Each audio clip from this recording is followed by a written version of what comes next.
Welcome, everybody, to week 43, 42, 41. I don't know. Who gives a fuck? It's 2021. We've got a new president in the office. It's raining in California, so the world is obviously ending, I guess. But we are on the precipice of one of the biggest events to happen to Schmoedown, and that is the actual second amazing, hopefully sober, not free agency. I'm sorry, the draft. It's going to be tomorrow night. It's going to be amazing. And who better to have on my show the night before than Mr. Frankie Numbers? Hello. Hey, Hello. How you y'all doing? good? Y'all good? I'm good. Yeah, I'm just been trading my GameStop stock all day long. I'm about to buy up some AMC, save the theaters and all that. Yeah, it's been great. I wonder if anybody we know has actually done all of that stuff. I know someone, well, like one of my friends I had heard got involved in that, and he made out all right. And I don't know like his whole story, but he made a profit. I had heard, so good for him. Good for him. I I, was like, dude, I, that's crazy. I mean, anybody who did get involved, definitely made a profit. Yeah, yeah. But I it's think yeah. I know that a lot of people now are talking about holding onto your stock and forcing these massive multi-billion-dollar companies to close shop because Yeah, because all these hedge funds that that kind of bet against GameStop and other companies, they're about to lose or have already lost billions of dollars. It's kind of crazy, and the fact that for us movie people, like AMC is getting influxed from all these investors. It's kind of fun yeah, to witness at least. I'm ready to throw my money at them just to save A-list because once theaters open back up, I'm Right. that was the best Yeah. deal. Let's be honest, MoviePass, as shitty as it was a great deal. It Oh my was. god, it was I so fantastic. It was a free movie every 24 hours. Oh yeah, and it was, and sometimes I would even, depending on the day of the week, I would get my movie pass, and then I would just dip into another theater after I saw my movie pass movies. Yeah, So oh man, I definitely got my money's worth and more out of movie pass, but R.I.P. movie pass. yeah. I mean, I was on tour during when somebody from New York told me about MoviePass, and I was like, oh, this doesn't sound real. This sounds like a massive scam. He's like, no, it works in New York and it works on tour, and it was just every city I went to. I remember going to Florida. We were somewhere in Florida, and I was the youngest person in the theater by a good 40 years. Makes sense.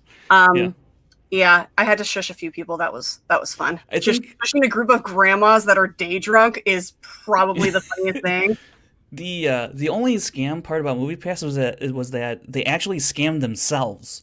They scammed themselves. They were paying extra money basically for people to go see movies because they didn't have any money, in their coffers to disperse these movie tickets. Even though you had already paid your subscription fee and you're getting your tickets, because at the very end there, people couldn't even get tickets because MoviePass didn't have any money, so they had to have an influx of money just to prop it up for the next couple of days, and then they went bankrupt, and then they started doing a whole bunch of crazy stuff, and everyone just fled it, and then we got A-list. So Yeah, I was kind of lucky in the fact that I had apparently misused my movie pass because you could only go see regular movies and not 3D or oh special yeah, events, whatever. So we were in Texas and we went to go see the 25th anniversary release, or not 25th, wow, the 75th anniversary release of Casablanca. mm, And so I was having this crazy sinus attack. So I just gave my wallet to my friend and I was like, just use my red debit card, forgetting that my movie yeah, pass card was also red. So they tried to scan my movie pass and then just charged the rest to my card, and that's a breach of agreement, procedural agreements. which And is but they canceled it, and this was in February, and then they closed down in March, and a lot of people who hadn't closed down their accounts were still getting charged by them. And so I was yeah. it was a nice little silver lining because I was like, what's 3 weeks? Yeah, as much as MoviePass scammed themselves, they were also very, very shady to its customers because there's no way they should allow you, if it's against their terms of service to upgrade your ticket, they should not allow you to even do that. To But there was also they also did have an option to upgrade to IMAX. You could pay the surcharge on it if you wanted to. So yeah, they scammed themselves, but they were very shady towards the customers. And I guess they kind of scammed some other people in terms of whether or not your account stayed activated or not. Like you just had to you were automatically opt into like their new terms, but they didn't make it clear that you were already opt in. So I had already canceled my account before that even happened. So I didn't get shoved into, because I think my sister had it and then she got lumped into it and then got charged the whatever new amount was and then canceled after that. So good times. Good times. I mean, it was kind of like a really shady Netflix thing where it was yeah. It was one of those things where you're like, okay, I'm paying what was it, $20 a month. You can see one movie every 24 hours or whatever. It had to be within these certain parameters, and you had to use the app, and it was a 20-step process. But I did go see a lot of movies that I normally would not have gone and paid to see, whether it was A-list or whatever. I went because it was one a day. I was like, well, I've got on average 30 days a month to go see whatever the hell I want. So why not go see all the money in the world for the second time? On Movie Pass, I think I did a double feature of A Quiet Place and Blockers. That was that was all because of Movie Pass. Yeah. I mean, that's the appropriate double feature for It was a great day. It was a real great day at the theater. I mean, Janine and I went and saw Cats. Oh, wow. And that's literally the only reason we got in there and popped an edible. And it was we were still very, very confused and did not enjoy it. It was awful. Some cats wearing Converse and others are barefoot and some have I don't know. I have yet to see it, and I'll have to do it on a dare if ever I ever see it. I mean, the C2A's got that challenge going around. Better be careful. Oh, yeah. Better be careful even if, when I mean a dare, I dare you to do it and I'll pay you $20. That's kind of the dare I'm talking about. That's not a dare. That's a job. I mean, still a dare. I dare you to go be a porta potty cleaner, but we'll pay you. That's a No. You think I won't do it, but I'd do it for money. So if you dare me for money, I'll do it.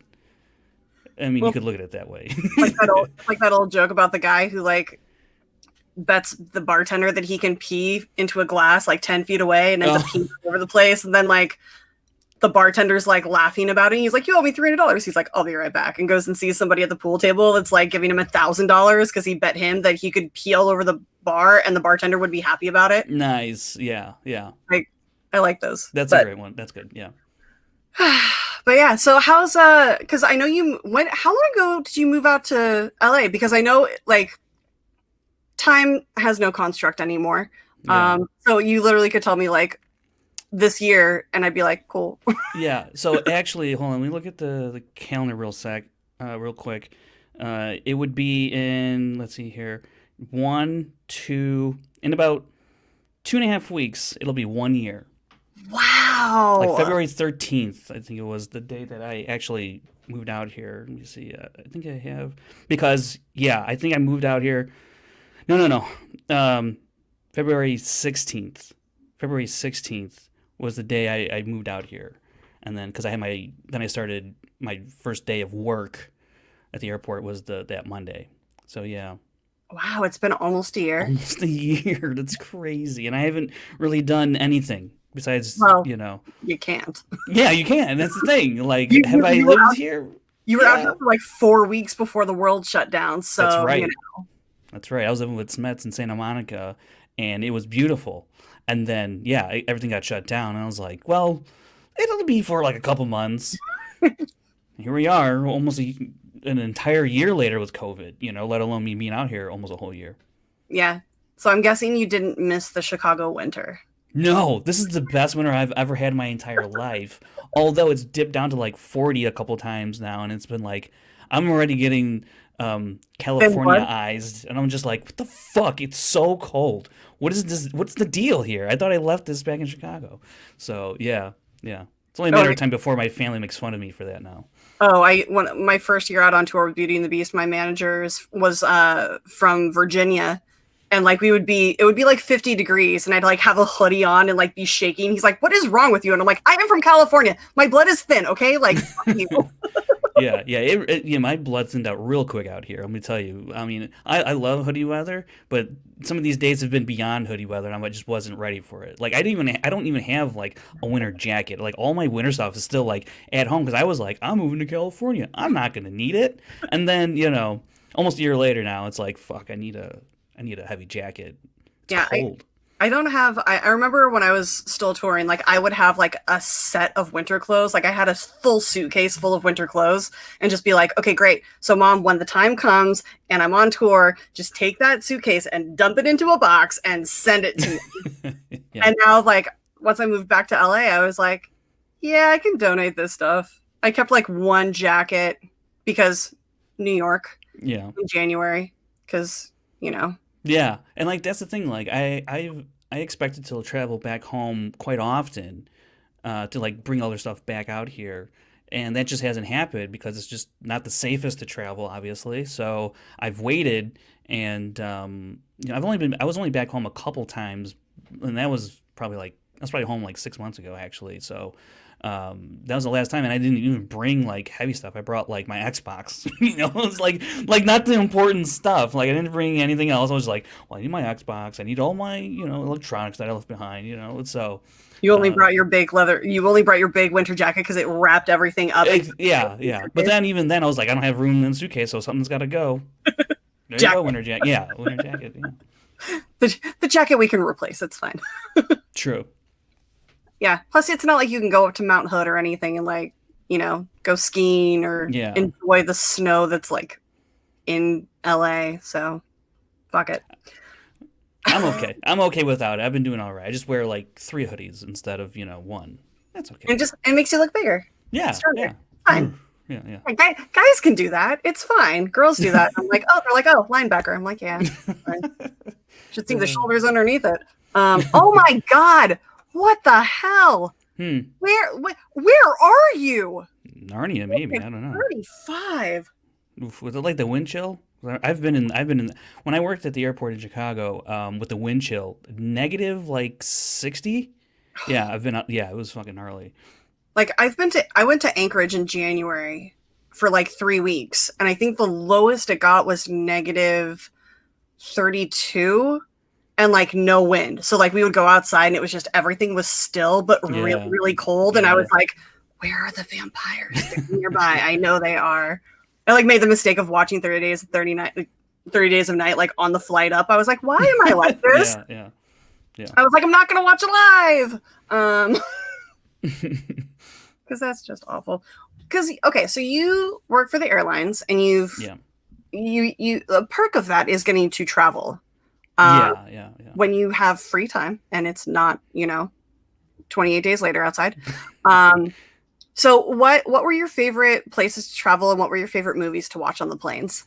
So, my favorite places to go, I never really, that's the interesting thing with like having a perk like that is because you would think you would travel a lot, but just because like the flight is discounted or in some cases, free, pending like there's space available. It's not like I can just click. I'm on the plane. It doesn't work like that. If there's a seat available, and no one's gonna buy up that seat, then you're on a list and you can get on there and then you're good to go.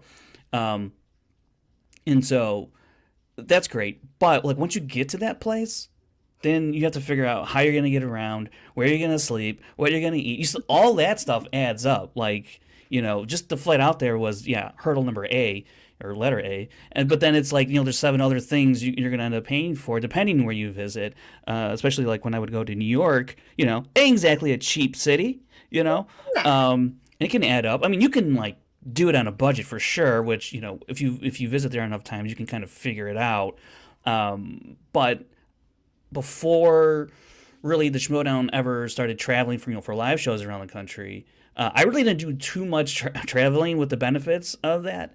It wasn't until the Schmoedown started going around the country. I would fly out to LA. I would fly out from Chicago to LA to do a Yeah. lot of the studio tapings and I was able to do that because I was coming out like almost every month. Like Yeah. no, it's not like I make exorbitant amounts of money to like buy a ticket and fly out here. No, I could never do that. But because of the perk with my job, I was able to come out and see a lot of the tapings in studio, and then eventually, fly out to Orlando or to Houston, or New York. We had a couple live shows out there. I'd still say like my favorite place to visit still is New York. But LA was always fun. But I also whenever I flew out here for like studio stuff, I never did like the LA thing because I always came out for Schmoedown. So it was like I go and stay at PJ's place, and then go like in Burbank, and then go to the studio taping in Burbank, then go across the street to Barney's in Burbank, and so like my entire time was just Burbank, So yeah. But New York is always fun, and then just knowing other people now in different cities and states makes traveling a little bit easier and more fun, and a little cheaper because if they're nice enough, they let you crash on their couch. Yeah, it's for sure. Yeah. What are your favorite movies to watch like in flight? Like, are you one of those like preset guys, or do you have like a tablet that's loaded with movies? I fly, or when I was flying so much that I would use it to sleep. Because a lot of the times now, depending where I'm at and what I've done at the particular place I've traveled to, I'm kind of zonked by the time I get on that plane. And it's also kind of by design. But, I mean, there's times where I will board the plane, I will sit down, everyone else is still boarding, and I will zonk out, and I won't even wake up till they're serving, the beverage carts coming down the aisle. Like, I don't even know we've taken off. I don't even see, the lady doing this or the guy doing this anymore on the speaker. I don't even see any of that anymore. I wake up for the beverage. I always order a ginger ale. It's the best drink you can get in flight. It is so refreshing. They've had scientific studies on it, and it's so great. I can't even describe to you how good a ginger ale is at 30,000 feet. Like, it's so good. But sometimes I'll watch a movie, but I don't have like a set list or a set movie that I'll watch because I fly in United all the time. They have like on the app, and I'll just see whatever's like newly added there, or sometimes I'll watch episodes of Friends or something funny, or because I don't want to put anything graphic. And also, it's also edited for the flight. So the one time though, I was on a flight and I did not know it was like I saw some people watching it it was The Age of Adeline, and I had no idea what this movie was. I had no idea. And I'm trying to figure it out by like just watching it. I don't hear anything. There's no subtitles. It's such a weird movie without like just watching it with no sound or dialogue. But I'll never forget that experience. So yeah, that's Yeah, I used to because with my job we would fly like at least 2 to 6 times a month. And so whenever I would end up with like a kid behind me that would kick my seat, I would give them 2 warnings, and if the parent didn't get them under control, I would put on Game of Thrones. Oh boy, yeah. Just to be like, oh yeah, you don't wanna wrangle your kid? Well, I'm gonna give you something to explain to him later. Mommy, why was that woman having sex with her nephew? Yeah, see, like that's kind of the other thing was, because like when you're when you fly standby for an airline, you're representing the company, so it's like you don't want to do anything. So like I don't get any alcohol and I don't put on anything, whatever. I just zonk out. Although, yeah, I'll just leave it at that. I'm not gonna say anything else. I'm not gonna say anything else. I'm just leave it at that. What? I flew back from New York one time, and let's just say it was a struggle to get to the airport, to get onto the plane. That's all I'll say. I'm surprised it let me on the plane. I'll tell you that. Yeah. Well, I mean, if you're an employee of theirs, they know you're not going to like really do anything so stupid. Yeah, and that particular flight was pretty empty, so I had like the whole row to myself. So I was just boom, gone the whole flight. And it was the quickest flight from New York to Chicago I've ever had because it was like time traveling, Yeah, I mean, I'm with you on the ginger ale. I think the ginger ale is like one of the best drinks to have. Although if I'm not feeling the carbonation, because like it just like when you fly, it just makes you gassy already.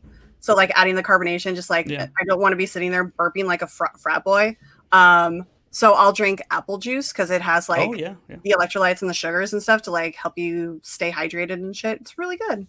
I miss apple juice in a can. I never thought I'd say it, but I do. I miss canned apple juice. And I miss recycled air.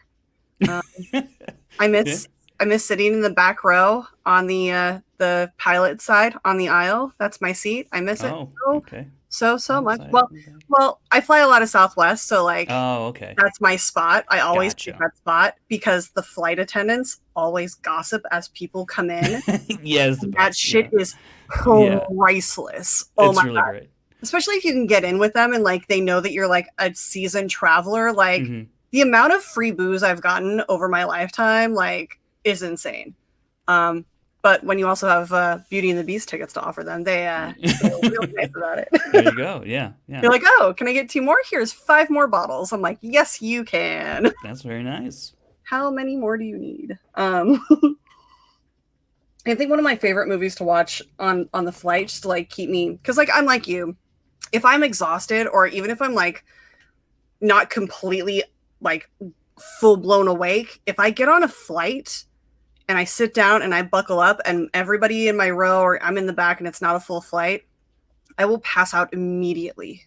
Yeah. And I've spent so many flights just like before we even like pulled back from the gate, just passed out until we like landed. Yeah. And people that's definitely happened a couple of times, yeah. They're like, how can you do that? And I'm like, it's the engines. It's the thin air. And I did it for 7 years. It's fine. Oh, Peggy, no. Well, you know, draft board is what it is at this point.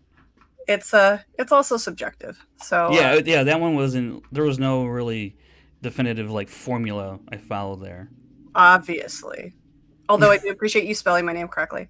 This time. You know, here's the thing though. There was like a list that I was going off of that I didn't make that was already compiled, and so I just kind of like copy pasted and not really like looking over. I did look over it, but at the same time I was like, it's probably, you know, majorities are probably fine. It wasn't until I started getting other messages or tagged and other stuff like, hey, you know, it's this, or I saw someone else spell it this way, and I was like, oh, did I spell it like this on the sheet? Let me go look. And then I didn't, so I changed it, and it's a whole thing. Yeah. It's just me doing it, so it's not like right. There's spell checkers and editors on everything I do. It would be nice. To be fair, my name spelled correctly is still highlighted under spell check, so it's, you know, it's fine. And I was one of those assholes, just so everybody knows, to like message you, and I was like, hey, don't know if you did this or not, but that's my name. It's only been 2 years. I know, like, fine. Yeah. I'm like, if you can spell Kalinowski, you can spell Silvestrini. Yeah. Yeah. How did I spell it? Do you remember, or how did it look spelled? Or how was it was you? Everybody adds the extra R. They spell it Silvestrini instead of Silvestrini. Oh, okay. Maybe I did that. Maybe I don't know. It happens. People just do it. Abby did it right. I was very happy. Thanks, Ab. Okay. Just it's the small things. Yep. So I know you spend a lot of time because do they still refer to you guys as throwers? Or is that a nickname that I heard somewhere that is not correct? Because you're a baggage handler. Yeah. So like, United titles us ramp serviceman. So it's a baggage handler, ramp serviceman, because we don't just handle baggage. You know, there's other things we service. The airplane. There's other kind of responsibilities, whether it's like cargo, mail related stuff. So I think that's probably why they titled it that way, because we're not just solely throwing bags on a plane and unloading, loading. You know. I always do like, and it's one of the things I love sitting in the back of the bus, is getting to watch everybody's luggage get unloaded, and I'm always like, don't you shake my bag, don't you do it, you know, don't you do it. Look, it's gonna happen no matter what. Like, it could even be labeled, you know, this is the Pope's, you know, stuff, and it's just like, all right. Like, doesn't say fragile. Doesn't say, you know, it's like, you know. I think people also understand, like, their stuff is going to be, prepared for your stuff to be handled, adequately, of course, but like, don't be surprised if it falls off. Like, stuff happens, and it'll fall or whatever. But I think for the most part, everyone's pretty conscious of, just don't be reckless, and it's all good, Don't pack a bottle of wine without actually securing it in there, because... Let me tell you, some of the stuff people pack in their bags is ridiculous. And B, you're just like, why?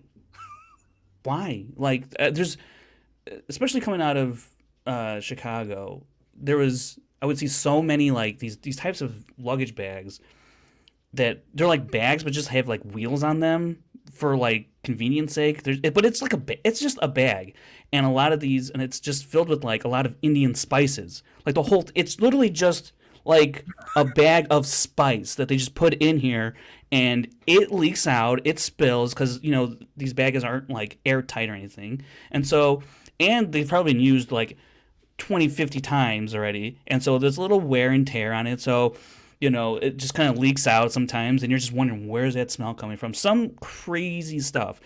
And then the other day, I was working on a flight that was going to Las Vegas, and if you there was stuff in this bag that fell out that let us really know what type of person this bag belonged to, and just adult things fell out of this bag, things you might use to plug up and other things. And it was very funny because the entire, like, the plane had not completely deboarded. So certainly some of these passengers saw what had fell out of this bag. It was incredible. Yeah, it's true. And I will say this as a female who has traveled. If you are traveling for an extensive amount of time and you don't bring that with you, you are asking for emotional turmoil and trouble. I'm just saying, don't judge those people who pack those things, because you never know how long it's been since they've been home. It's true, but like also at the same time, you'll hear like a vibrating noise, and you're like, "Is this a bomb?" And then it's like, no, it's not. It's sometimes it's like an actual like razor, but other times it's it's just vibrating for its it's doing its vibrating job. It's doing its job. It's and it's going, and it's like, wow, your batteries are gonna die, So it's it is funny when that stuff pops up, but like it happens a lot. It's really funny. I would just love to see like how, because I'm assuming they like X-ray the bags to like check for whatever illegal substances, whatever. I would love to know the count of how many dildos have passed through LAX in like a year. I think that would be fucking hilarious to know. Hundreds of thousands. I would go at least 1 million. maybe. At least 1 million. Yeah. I mean, not during 2020, because nobody was traveling during 2020. True. Like a regular, like 2017, definitely 1 million. Yeah, probably. Yeah. I mean, just out of like, when you think about like Vegas, like Lordy, or even Chicago, because like they have like the Adult Expo in Chicago, so I can only imagine like that time of year. And probably that actually makes sense why we would see a lot probably at the airport. You're like, oh yeah, Expo's back in town. Just like 3 or 4 suitcases just packed full of some vendors like vibrators and dildos and. Oh my gosh, that would be hilarious. Could you imagine like having that get lost and like getting your bag mixed up with that? You just open it up, it looks like your bag, and it's just like dildos, just like a giant, like one giant cock. And you're like, oh my god, so great. Oh no, I want it to happen to me. Dude, my Instagram would be amazing. Holy shit, that'd be great. Oh man. I don't think I've ever had any like real screw up with my bag though. With like honestly, with all of the traveling I did, I was like running the statistics. I'm like, I'm getting pretty close to either like dying in a plane crash or like never seeing all of my things ever again. Like, it never happened. So like now I'm just like cautiously like, do I keep traveling? Do I go on another flight? Do I risk this? Now, are you allowed to listen to music while you're working? Because like you have the headphone, like you have like No. the headsets. Yeah. Yeah, no. Like if you're on the ramp or if you're working, you can't have that stuff in your ear because safety and all that. But if you're in a break room, yeah, sure, go for it. But they really preach safety because Yeah. like you can absolutely die out there. Many people have. It's I mean, I've heard some tragic stories, um, and it's something you don't think about, but it's also something that yeah, because when you're in an airplane and you're loading it, some of these are really high up, Hmm. and if you take a wrong step, you're gonna fall, and you're gonna fall like 15 feet, and you might fall right on your head onto concrete. Like that's it for you. Yeah. So, um, but I mean, probably. Um, I would hope. I mean, at that point, you're kind of like, I hope. yeah, I mean, but like, there's also different types of machinery and other types of driving, other types of tractors that move these carts around and stuff that are very very heavy, and some people have gotten pinned. I've just people who've like lost limbs, and it's you don't think about it as you're working, but the higher ups always kind of try and remind you of like, look, this is kind of dangerous, like you're going up this thing, you might fall. Don't fall. Like they put all this stuff in place to help you stay safe, but some people, sometimes you can just go drive across an active runway. Like I've seen this stuff happen, and it's like you can put so many people's lives in danger, not just your own. Yeah. And so you really don't think about it because we're not out there like fighting fires or on a cop on some beat, or in the army or anything like that. We're unloading and loading planes, so you don't even think about it, which can lead you into some trouble, get injured, and sometimes even worse than that. Yeah. I don't mean to sound insensitive, but please tell me that they have like one of those safety videos, like red asphalt for like, do you remember that video that they showed? Like when you were like getting your permit or your driver's license, like all those like be safe on the road. And it's just like the cheesiest thing. Maybe it's I mean, yeah, there's certainly like we have like monthly lessons and stuff like that we have to do like according to law, I guess, and they always go over like safety stuff, and there's always have like briefings from like corporate people who come down and give like briefings and stuff like that, and let us know what's up, and keep an eye on this, and we also there's like a safety supervisor that's always kind of like walking around the ramp making sure people are being safe and doing what they need to do. So that stuff helps a lot, but accidents do and can happen. Yeah, it's really scary just even thinking about stuff like that. But Yeah. it's like you can't keep thinking about it because otherwise it's one of those like if you think about it too much, you're not going to be noticing what you're doing. And yes, Yeah. Chris, I 100% agree with this. Sometimes you predict, sometimes you see Yeah, it's true. 100%. I mean, and that could apply to just about any job. That is also true. Yeah. Now, we talked a little bit about movies. So, what was your first concert? My first concert. So I was never really like a big concert person, but the first concert I ever went to. So I was dating a girl in college, and I had never been to a concert up to that point. I was just like I like music, but I was never like one of these people that I was like I need to go out and see them in concert. I was never one of those people.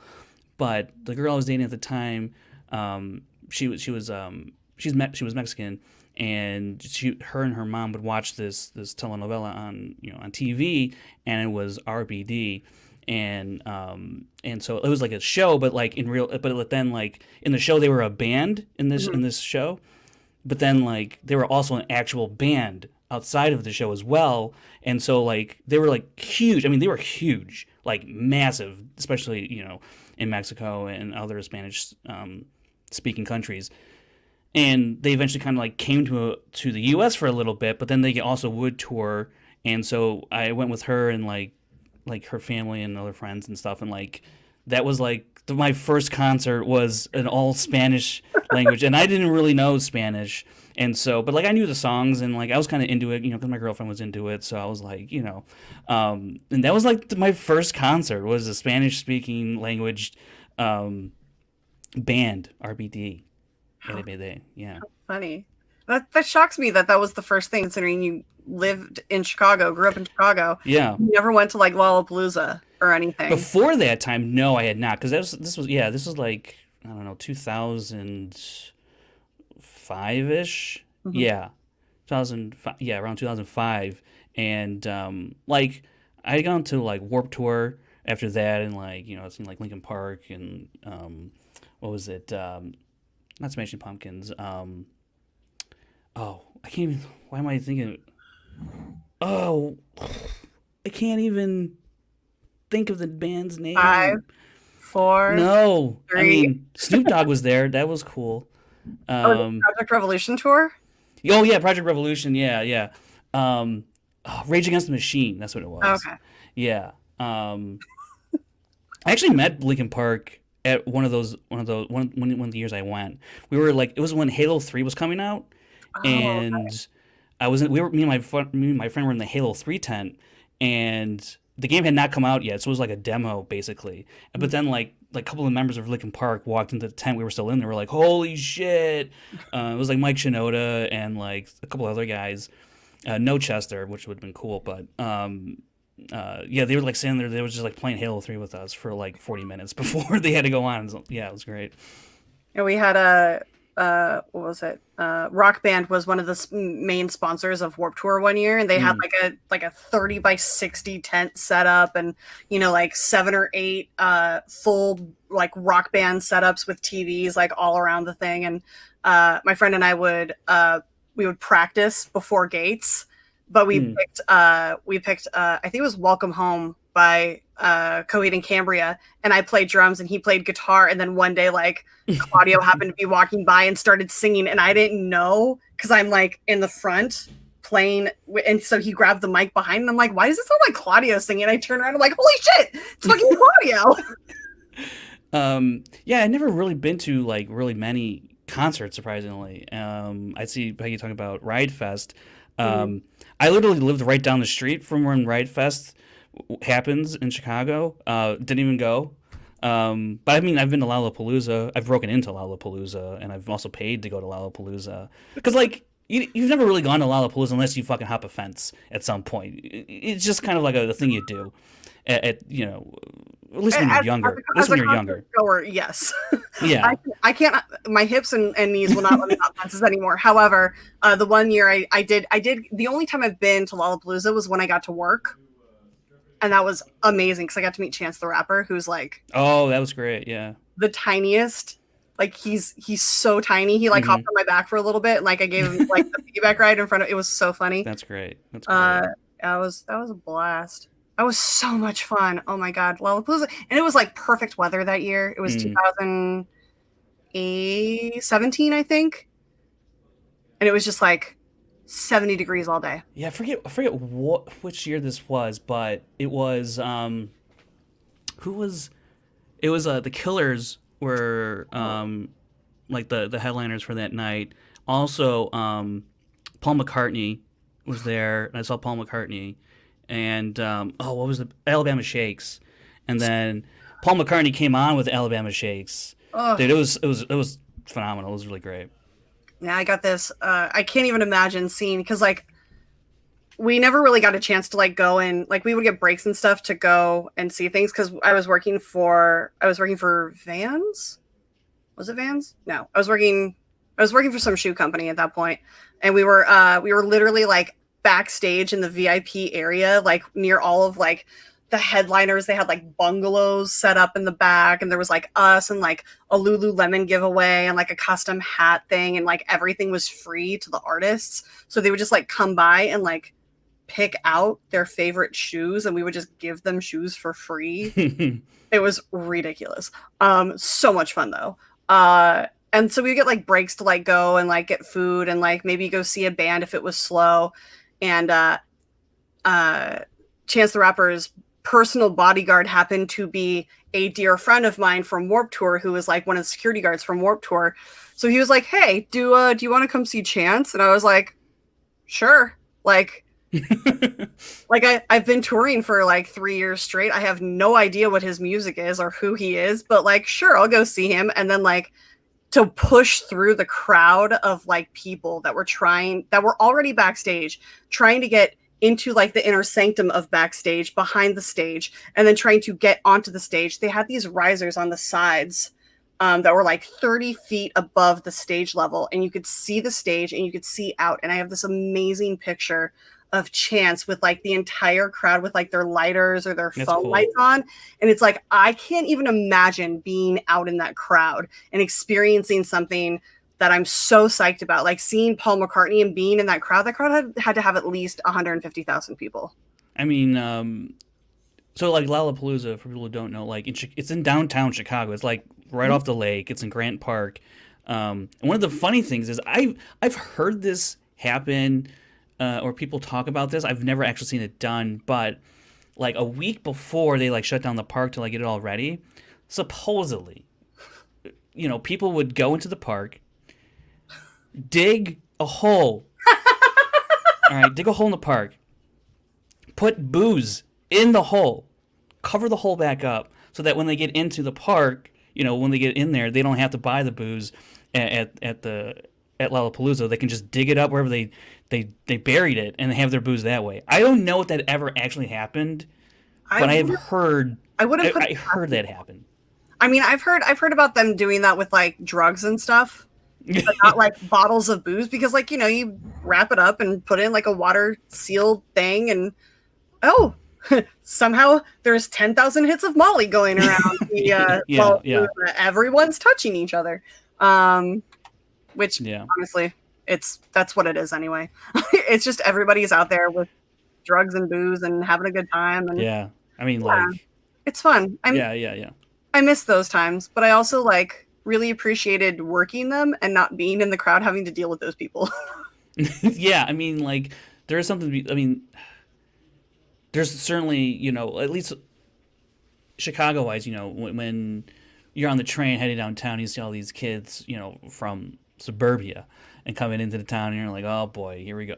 But like it's very, all walks of life come to this thing, and from all over as well.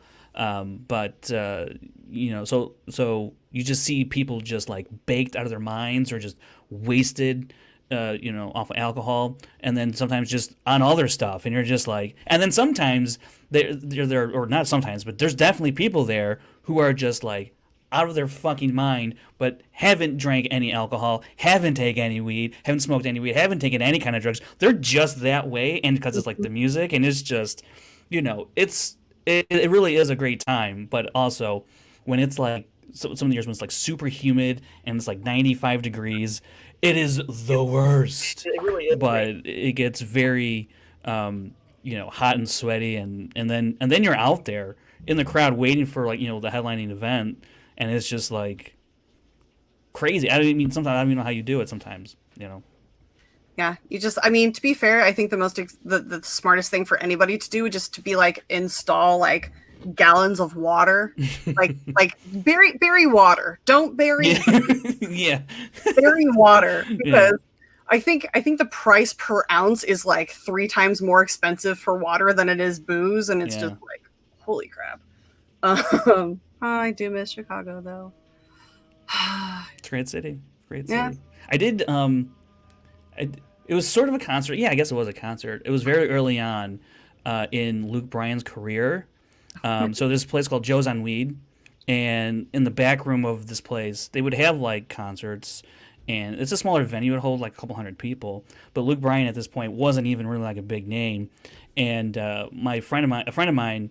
Was kind of like into country music. Did you want to go? I was like, yeah, I guess. I'm not into country music, never have been, but I was like, it's Joe's on Weed. I like that place. Cool. So I go there, and we hear the concert, whatever, blah blah blah. It's good, for just objectively, like, yeah, the guy's talented, But and he was giving out CDs, and so everything's kind of wrapping up, and the back door is open that leads into the alley, and like I've had a lot of beer, so I was like, I gotta take a whiz, and I'm not waiting for the bathroom, so I just go out there into the alley, take a whiz, but then at the same time, Luke Bryan's people, are like unloading and loading the van, whatever, and I have like his CD in my back pocket, and I'm finishing up, and he walks out, and I go, oh, can I get your autograph on the CD? Because like I knew like my mom was a big fan of his, and she had told me that before I went there. So I was like, oh, I have a CD. I'll give it to my mom. And so I saw him there like in the alley. And I was like, well, I'll just ask him. And I was like, because like I wasn't like fanning out or anything. I just saw him as a normal person because he all right. Yeah. And he's like, yeah. So then then I gave it to my mom when I got home. Yeah. You weren't like still peeing when you asked for the autograph, right? Like No. But I definitely saw him while I was still peeing, and then like it zipped up, and I pulled it out. Yeah. It was a good time. Things like that make me miss tour and make me very glad I don't tour anymore, because I've definitely had those experiences. Peggy, what was this best few years ago? A couple of guys posed as roadies. Oh yeah. They brought us. Yeah, that is great. Yeah, that's awesome. I remember hearing about that. Oh, oh, that's my mom. Wow, Mom in Spanish. Yeah. Hi, Mom. Yeah, I love that. I love how she's now like, thanks. No, I told her the story how it happened. I told her exactly how it happened. So that's amazing. That was so long ago, though. That was so long ago. I mean, if he was unknown, then yeah, that was 15, 20 years ago. Yeah, whatever that was, yeah. Like, God, I feel so old when I say dates. Because like after that, like I think like just like after that, he like really blew up in the country music scene and stuff. Yeah. Yeah, he was always really kind. Every time I ran into him when I lived in Nashville, he was always really sweet. I think I intimidated him a little bit because I was bigger and taller than he was. But that's like every other guy. It's fine. We do have a Streamlab from Michael K that came in. Says he wants to know what the most frivolous piece of advice you could give to the managers before the draft. I like that frivolous. Frivolous. Mike, you're assuming I know what the word frivolous means, and I'm drawing a blank, my man. But really, I think if you have a plan going into it, don't be rattled by something that doesn't go your way. Just hopefully you have a backup plan, have a couple contingencies. But like if someone goes off the board you don't want, or that you wanted, and someone comes off the board, just go right down the list, and hopefully that person's still there. And then, just stay with your plan, even if you're taking them a round or two than you thought you might take them. Because ultimately, like, if people put out draft grades, those ultimately don't matter at the end of the day. What I say or anybody else puts together, it doesn't matter. If you wanted that player and they were there, and then just pick them. Be damned what other people might think of whether or not they're worthy of that slot or not. If you really want them, then take them. Well, frivolous does mean not having any serious purpose or value, or carefree and not serious. Yeah, so I did the opposite. That was completely the opposite. That was completely the opposite. See, that was actual advice. Yeah, that was actual advice. Okay, frivolous piece of advice. Oh, I got a good one. Just you know what? Pick someone who's going to look good in the team colors. In the team colors, yeah. Like, make sure that those colors are in their color wheel so it looks good, really good on them, so it'll pop. Draft everyone that has a Sam's Club card. Ooh. Because if you don't, you can use those people. Well, out here it's... I guess that's more useful information, right? I don't, like, goddamn. Like, well, I mean... someone that has brown hair. I don't know. Everyone has brown hair. Everyone that has brown hair. Thanks, Frank. Always going against me. But your hair's dyed. You've dyed your hair. It's bleached. I mean, you can see the roots. Like, that shit is dark. And I will say this, for any manager who's listening, I am willing to dye my hair fashion colors. Fashion colors. Ooh. Like, I'm not lying about this. I was really wanting to like dye it a different color and like maybe go like bright purple. I'm like, oh, but if I'm not in swag, then like it wouldn't make any sense. Like, yeah. So, like, I am willing to put that out there. I will dye my hair orange for... Will you also, let's say, just hear me out. Let me get through it, because you'll probably cut me off right away. Mm-hmm. Shave the side of your head, and then get inside, shaped like the letter like swag or corruption or dungeon on the side of your head. I mean, it took me forever. I actually, it's a fun story.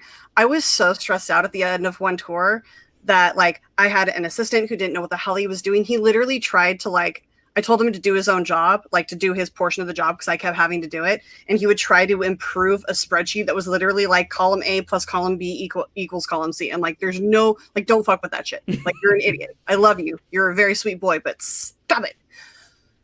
So I was literally like 8 or 9 months of just dealing with all of his like fumbling around.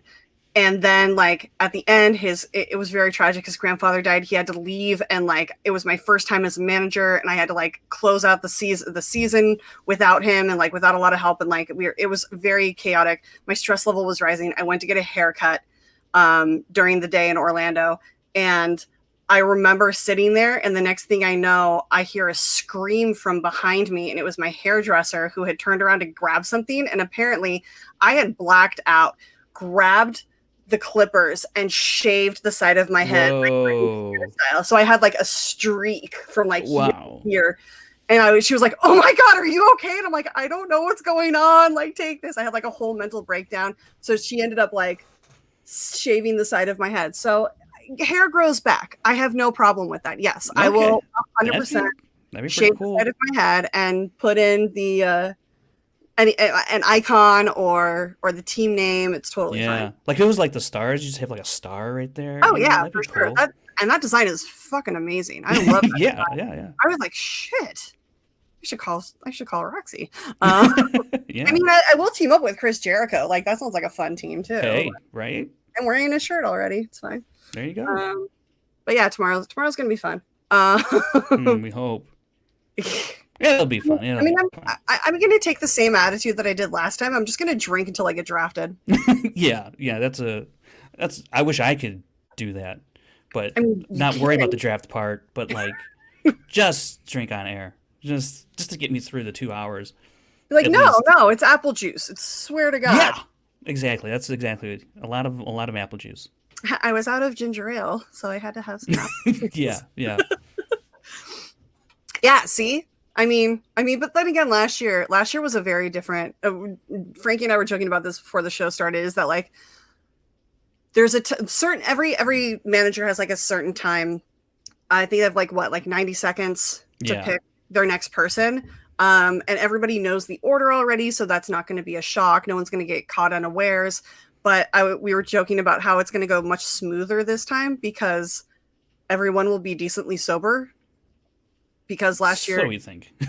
well, hopefully more so than last year, because last year was the draft happened after the awards ceremony where we had already been for like 2.5 hours of drinking and no eating, and then we had a half-hour break, and I think some people got food, and the others were just like, "Nah, fuck, I'm gonna power through this," and then people wasted times a little bit, and nobody really cared because we were all laughing and giggling and drunk. So, but we also like had a time crunch at the Comedy Store because we had to be out by a certain time as well. Yeah. So that's why I think many people didn't go get food. I don't know what the whole reason was, but it was just like, it was still awesome to be at the Comedy Store and be on that stage. But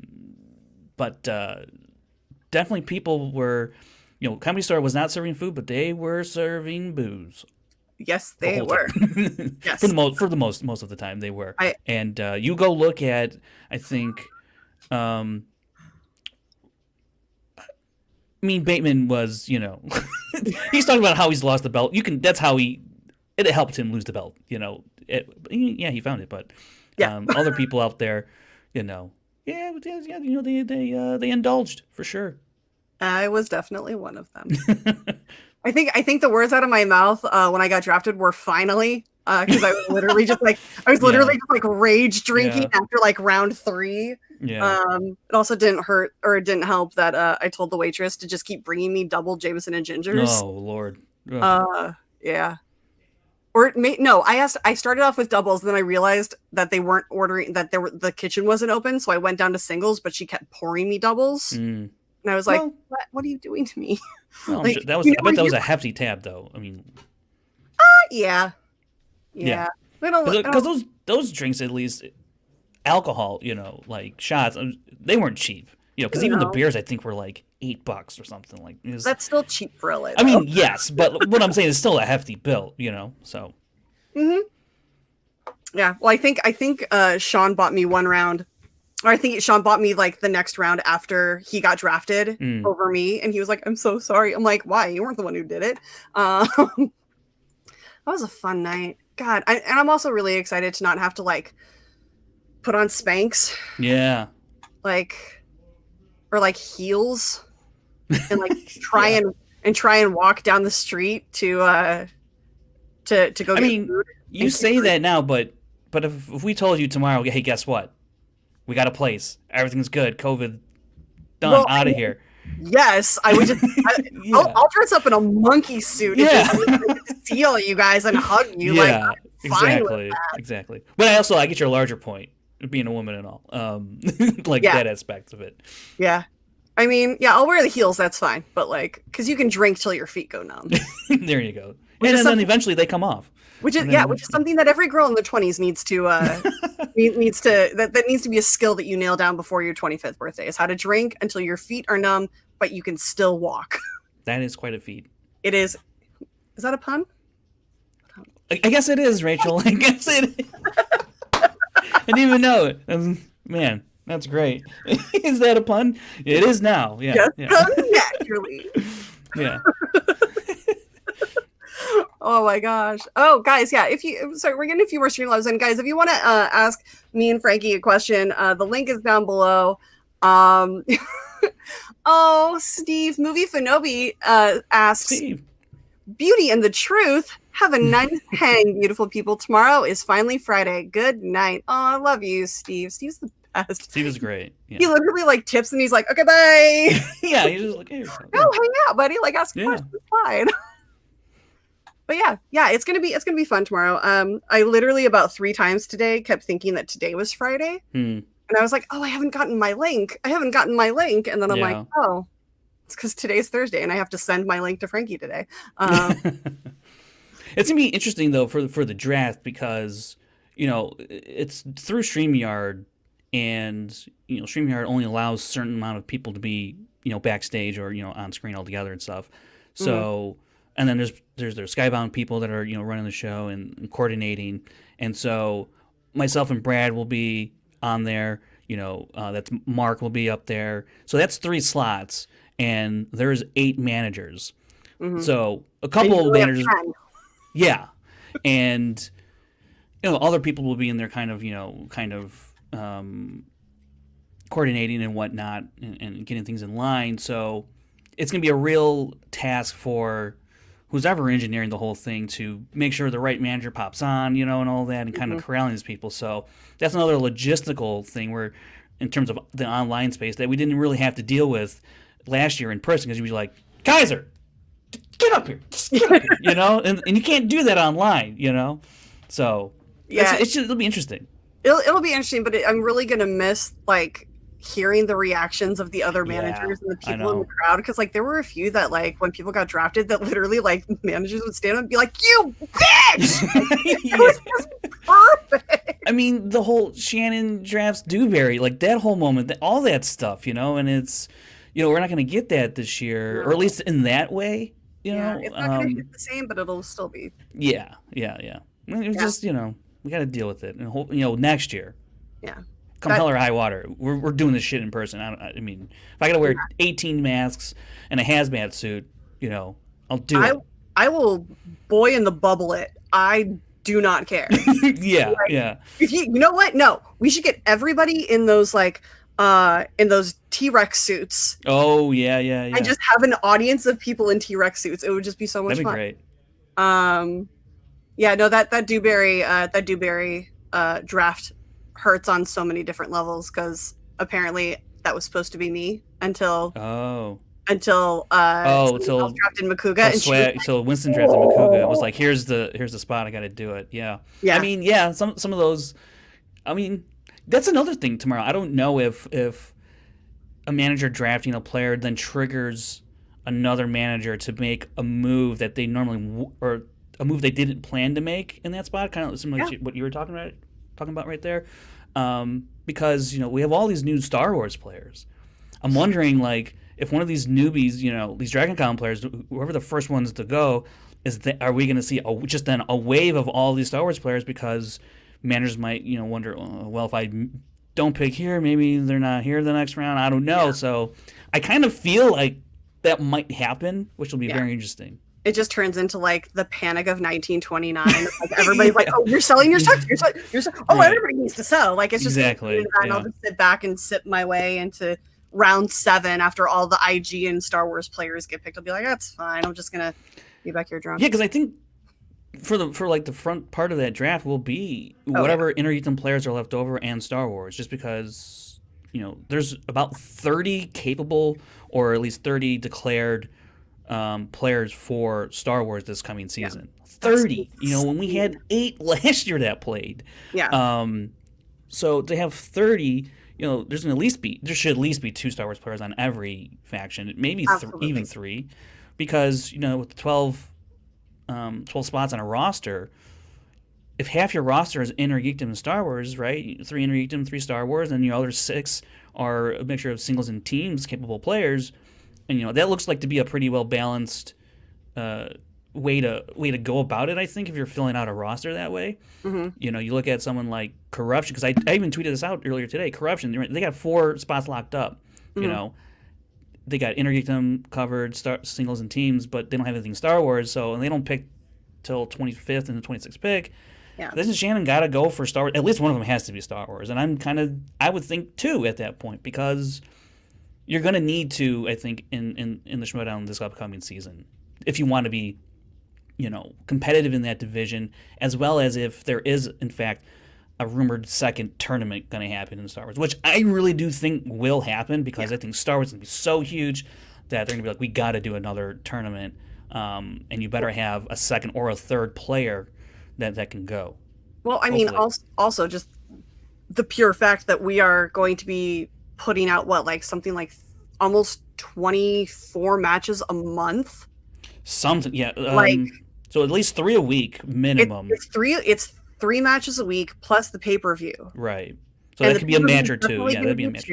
So we're talking like maybe 5 matches a week. So like 20 to, and some of those matches during the week might be doubles. So like we're looking at like 20 to maybe 25 matches a month.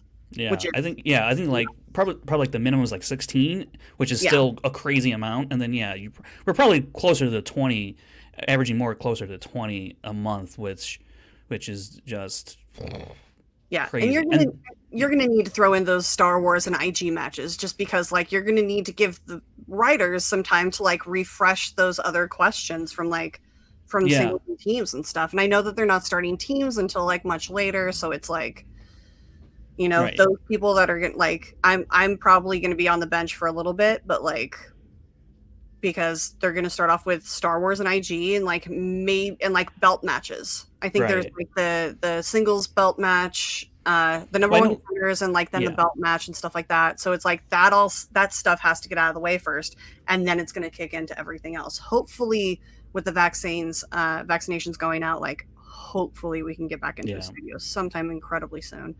Hopefully by I'd be ecstatic if it's midway through the year, May or June.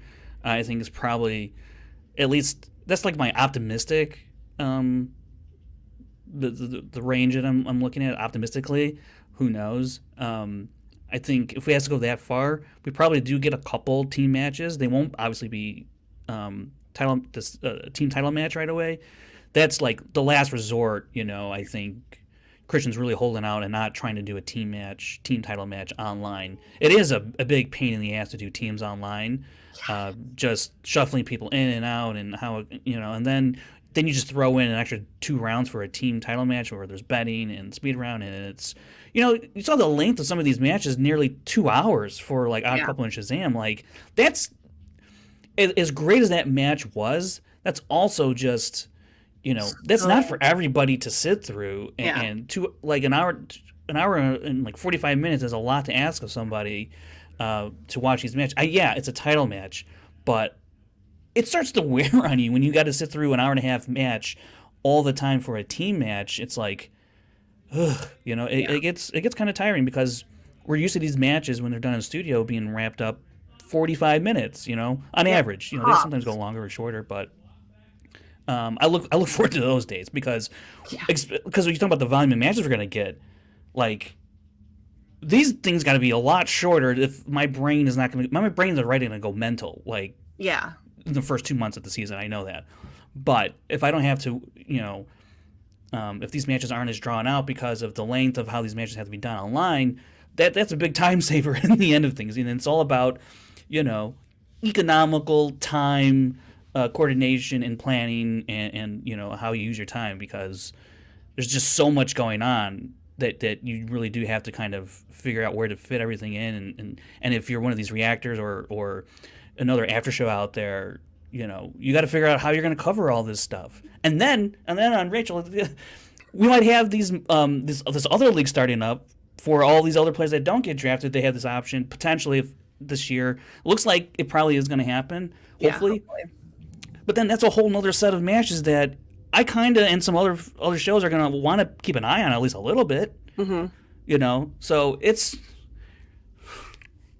Yeah, and not just coming from a player's standpoint, it is so stressful to play a match and then have it stop and have it pause for 5 minutes because somebody's internet isn't working, and it's you get in this rhythm and then you get thrown off and you're like, okay, I need to keep you have to stay in this mindset while all of this hurricane of activity is going on around you, and then you're like, okay, now I'm in the eye of the hurricane and now we're going to answer all these questions, and then something else goes wrong and you're back spinning around, and it's just it's a lot to handle. It's a lot going on, especially when, you're used to being in the studio and banging out a match in 25 to 45 minutes, Oh, yeah. It's all concise. It's right there. You there's a start, there's a finish, in a straight line.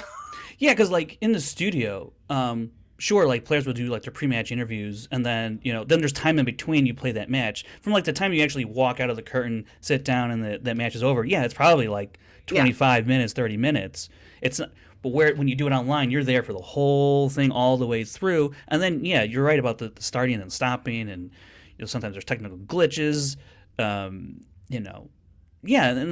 while the product I thought still came out very, very well last year, and the level of play was supreme, the best we've seen. That's not fun for a lot of people, a lot of players to go through, and then the whole production element of it. So, the Schmoedown is definitely doing what we need to do to deliver and to get through this. But man, I cannot wait for in studio matches again, because some people, I think in the beginning of all this, you're like, oh, just do online matches for the whole thing. Why even dude? No. We gotta go back. You don't even know. It's crazy. This is the best Band-Aid we could ever hope for. Yeah. But I really want to take it off. Exactly. Can't wait to not wear this fucking Band-Aid again. It's your wound is actually healed. Yeah. But you still have to keep the Band-Aid on, and you can't go in the water because it's against the rules or whatever. Blah blah blah. It's no, I take it off, please. Yeah. It's like having a wound stitched and then them not removing the stitches. It's no. Right, yeah, this okay, I'm ready. Fucking annoying. Yeah. Get this the fuck out of me. Yeah. I'm ready. I'm so ready. Cuz this other kind of aspect of moving out here was to be involved with more stuff that requires to be there in person. Because 90% of what I'm doing for the Schmoedown and with the Schmoedown, I could easily be doing still back in Chicago. Yeah. Because I haven't seen anybody in person from the Schmoedown in I went to Skybound in early March or late February before everything got shut down, and then that was the last time I ever saw anybody in person. Or maybe I did backstage, whatever. Yeah. But it was still early March, and I thought more of that stuff was going to happen, and we're going to do all this other cool stuff. But no, it was I could have just stayed in Chicago, saved some money on rent, but why I moved back home. Yeah, let me tell you, it's I could be doing all of this. I didn't even have to move across the country for this. Yeah, but then you have winter. I know, that's true too. No, so that kind of balances out. It's true. Yeah, it was still a great. I'm not mad about the move. I'm just wow, I'm doing the same thing I would have been doing in Chicago anyways. But you're just thinking, but then you look at your weather app and you're like, nope, worth Yes, it. I know. Like 3 weeks ago or 2 weeks ago, it was like 80 degrees. And Yeah. I'm like, in January, like, yeah, I'll take that. Yeah. Steve throws in another Streamlabs and says, do you guys think that when in-studio matches resume that some online formats will stay for long-distance players?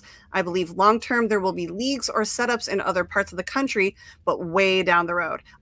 Yeah, I think that Christian has also come out and said that the format is still going to be used when needed, but Yeah. it's going to be like a last resort thing because, like, you know, JTE's in Wisconsin and James White is in outside of Baltimore and Jader outside of Orlando, and you know there's people in Atlanta and Houston and like all over the place. So like, and you know Merle's in Arkansas. Yeah, yeah. So Good like, for Arkansas. So jealous of Arkansas right now. I never thought I'd, say those words. I want to know the city where they're living in because like I've been to different parts of Arkansas and there are some that are really fucking charming and adorable and wonderful, and then there are some where I'm like, why does this exist?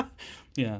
Like, we just cut this part out of the map and like burn it because like it should never ever be a reality. Like, this is something out of a sci-fi movie. I think for like the online stuff though, I think that's I don't like there. I think there were for a while there's going to be a small part of the Schmoedown that has that, but also if this other league does in fact get off the ground, that's where all of that's going to take place. And so when you're talking about other international players or out of state players, that's a place that they could thrive in and kind of hone their skills and then if depending on how they play, then they can play in the Schmoedown, and then maybe the Schmoedown's able to fly them out, or they're able to fly themselves out, however that's going to work out. But that's still a way for them to be attached to the Schmoedown, be within the Schmoedown community, and displaying their trivia and their character and all of that, building that up, kind of like a developmental league, if you will, basically. And so I think you're still going to have that aspect, and not to mention, I think, let's say there's a really big, this other league. Let's say there's a really big match, and maybe that gets thrown into a throwdown as kind of like an undercard. Like, hey, here's what's going on in this league. Yeah. Before we get to a way to showcase these other players and get some more exposure. Kind of taking a page out of NXT and all that stuff. Compared to WWE. So I think that's kind of the model that it might go after. But online, yeah, I think. There is definitely going to be a place for that for a long time, especially for international players to at least, have a home somewhere within the Schmoedown community, if not outright in the Schmoedown. Yeah, I completely. When you said international, I was like, oh yeah, is the rookie from Italy in the draft? Yes. Wow. Yeah. He's in the draft. That's amazing. There's a couple more, like obviously like Jacob London from Australia, Taylor Robinson's out there. See, in my brain, I'm like, I know that they live in Australia, but I'm like, oh, that's just Jacob and Taylor. Yeah, like there are people. Like, I don't. Yeah, it doesn't. Jake, what's going on? Can I have the stream because I only like the person? No, Jake, be nice. Go ahead and try. Click that button and see what happens, Jake. Click that button. See what happens. I get the credit. He doesn't. It's fine. Yeah, that's fine. Yeah, it's fine. It's my channel. I won't take any credit for that. Like, Jake, just to put your mind at ease, okay? Oh, Jake, always there to protect me.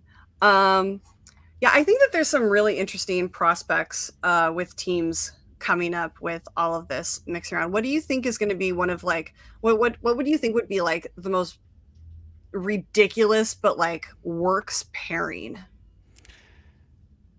Ridiculous but works. I feel like that's a good question, because I feel like at the crux of it, Video Drew has to be involved. I literally was like, it's Video Drew and maybe literally anybody else at that point. But like maybe let's see if we put Video Drew and I don't even have a list in front of me. So let's say. I don't know. I don't know. Video Drew and Brittany Young. Like, let's try. I don't know. That would be adorable. I don't know. There's like I have half of a faction roster on my cork board up here that I can only see like 2/3 of the list. Yeah, I don't know. That's a maybe I should just pull up the list. I mean, maybe you should. Yeah, that might be conducive to this question. I think Mark Hoyk and Brittany Young would be a really interesting pairing, but would work incredibly well together. Like, I think that those two balance each other out, like, not just like personality wise, but like knowledge wise. Yeah. Steve, I would love to have Ed Harris as a guest on Movies, Music, and Mayhem. I if anybody has contact information, I would love to reach out. I know it would make PLD happy because literally not a minute later. Did someone say it? Rachel, who's like the most opposite of you in the Schmoedown then? You know, if you were to be team somebody completely opposite of you, who do you think that would be? Probably Merle. I mean, yeah. I mean, more than likely. I think somebody who would balance me out and who I would balance out incredibly well would be Bateman. Because he has all the technical knowledge while I have like the meat of it all. Sure. Because like, as you know, like my strengths are very much based in round 2 and 3. Like round 1 is not my strength, but he is phenomenal in that. And I think that we could split the wheel categories like pretty much down the middle between the two of us. Could be interesting. And I think that would be fantastic. Because maybe like I'm thinking like I feel like I want to pair Vinny Mancuso with like let me see, look through this list. Let's put him with. I feel like he's kind of like this weird wild side sort of thing going on. He's like maybe Vinny and like Alonzo. Like, ooh, that's weird, right? Isn't that weird? Yeah. The stoned punk and Santa. Yeah. That sounds pretty great. Ooh. Stone Santas? That'd be great. Oh, man. So much The Stone fun. Santas? Oh, that'd be so great. I actually really, really like this. I would love to team up with this. I think that we need another, like, crazy strong female team. Like, yeah. I would love to be a part of, like, the second coming of, like, the Shire Wolves. Like, that would just be fucking amazing. It would be very good for the league, I think. Yeah. Be very, very good for the league. You know, I mean, because you look at, I don't know. I mean, because we've seen Jen Kemp, Perry Nemiroff, obviously Haley Fausch, yourself, you know, Sabrina Ramirez, Janine, obviously. I mean, I would love to pair up with Janine, but our knowledge bases are very, very similar. But I think that with both Marisol of our, obviously is out there, but she's teamed with Adam. But yeah, I think that if Janine and I were to pair up, I think that if we were to do that and split like our weaknesses, the way that we both study, we would be fucking deadly. I think that would be because I think you're right about kind of like your strengths lining up there. I think you guys would have to do a lot of work to like divvy up the weaknesses, you know, to like figure that out. But I mean, like I'm certainly never against like a pairing. I think there's pairings that probably are more conducive in terms of like the short term of like getting things like in your ducks in a row in the short term way. But over like a long term, I think really anybody could probably pair with anybody. It just, you know, you don't really have like the luxury of length these days with teams because next season they might not even exist. And I think that's probably one of the biggest things for Marisol and Adam Collins reuniting as a team is that they kind of have a jump start from last year into this year, you know, whereas a lot of the other teams that are going to try and make a name for themselves this year probably don't have the chemistry built, the team chemistry built, or a rhythm in place. They got to figure that out. They're going to have some time, obviously, with these months off until we start teams, but you also kind of got to get some actual real live game experience under your belt to figure that out because you look at Jader and Brandon Hanna, I feel like they could actually be a pretty solid team, but they just had never worked together, and it kind of came together pretty quickly, and so they were kind of feeling it out, and also going against the Odd Couple, not the best way to like figure out a team chemistry in that manner. Because I look at their skill sets and I'm like, they could be pretty decent. But they just don't have any time to develop any of that and to see what comes of it because, kind of the circumstances, especially of last year. Yeah,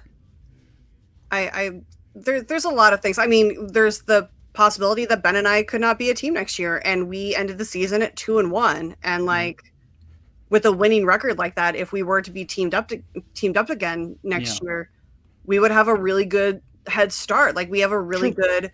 We've got the jump on a lot of new teams because we've played together and, we have that winning record. So we'd get a pretty good, ranking. Especially not just playing together, but playing online because there's a certain type of, I think it's become apparent how to like converse with and kind of figure out an answer. You look at Final Exam, Paul Young and Lon Harris. Paul Young was kind of like a veteran of like the online format already. So I think he kind of figured out and kind of like had some wisdom, if any, to like impart on like, here's how to best do this when we deliberate online to make sure, we're underneath the clock, the time limit to get our answers in and who says the answers, how we say the answers so there's no confusion.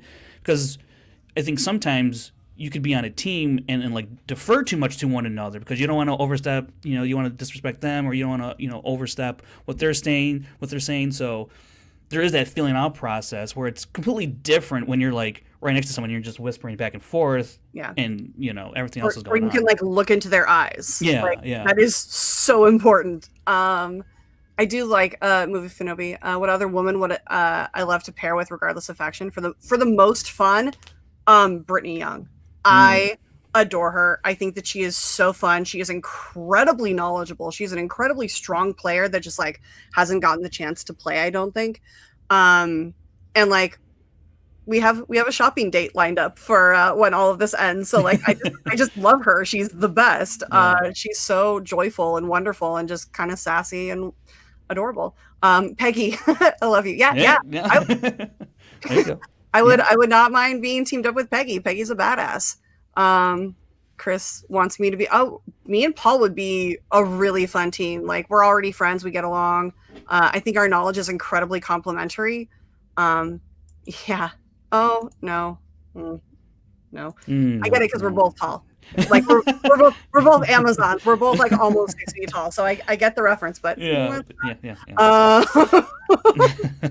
Yeah, and that's another thing. Good point, Chris. The rookies are used to the online format, but it's gonna end soon. Yeah, fingers crossed. So like the people who are used to being in a room by themselves with just their computer screen and a ring light and a mic, like getting in front of actual people and feeling those eyes on you is something completely different. Because once the vibe, because you can feel the vibe, like if you start really just kind of like blanking on stuff and you're not doing stuff you normally do, you if you're in your own room, you can like beat yourself up, but then throw on like another 30, 40 people in the room looking at you and you're like, oh my God, I can't believe I just missed this really layup question in front of all my peers. They're going to think I'm an idiot. And it's like, a bunch of other stuff goes running through your head. While I've never been in that position, I've certainly been a part of a vibe shift in a room where you can just really feel it. And I feel air just rush out of the room and everyone is just like, oh. Yeah. Yeah, dude. Yes, Eric. Yes. We miss the crowds. I miss hearing, I never thought I'd say it. I miss hearing Bibbs. Oh my gosh. During one of my matches. I miss hearing Eric laugh at a question off camera. It's such a completely different environment. And it's also like, it's super, I think it's stressful, but it's also incredibly calming in a way. 'Cause like, yeah, you're in a room with your friends. There is a communal aspect to it that can put you at ease if you do like miss a question, and it's like, and you can kind of like read, because like also at the same time you could also kind of see people's reaction, be like, yeah, I missed that, I would have missed that one too, and I would have, no, like, or like no one gets it in the room, and then that way you could probably feel a little bit better that you missed the question, as opposed to being alone in your room and be like, oh my gosh, like that's it. Whereas otherwise in the studio, maybe you don't beat yourself up as much, so there's different aspects that these rookies who've played online have probably never ever experienced. Maybe they played pub trivia, but that's nothing like being in the studio, right? Under lights with cameras pointed at you. It's not a great comparison, So there's also the playing from home and not being able to, like, people like criticize you for like staring out into space, and they're like, oh, they're looking at something on the wall, and like your hands have to always be showing, when it's like, I just want to sit here with my hands in my lap. Like, that's all I want. I just want to I need to enact my anxiety in some way, and I don't want to be wringing my hands on camera because that shows I'm nervous, something like that. It's just speaking into the void, having apartment neighbors wonder what you're yelling about. Yeah, I can imagine. Yeah, every now and then my mom pops in. She's like, "Are you okay?" And I'm like, I'm streaming. Do you want to connect? It's all part of the game, Yeah. She's used to it now. She's an old hat. Yeah. Although I have told her, I don't know if you're aware of this, but she now has, like, I think a bigger fandom than I do. Oh. Between like her bringing brownies in and like Mark constantly referencing them, so, like her being a guest on my show every now and then, and like the people in the chat just like fucking explode when she goes on. I'm like, when we go back to live matches, like, you have to come to the first live event. Like, your presence is going to be demanded. She's like, I don't know. This community loves moms. Like, they love moms, So whether it's, I think, obviously Brett Sheridan's mom became huge, now your mom, I'm sure, it's someone else's mom, I think, Guy's mom came on. Yeah, that's right. My mom. So Mama Janisch in the chat. Yeah. Somebody else's mom came into one of my chats one time during my show, and it was fucking hilarious.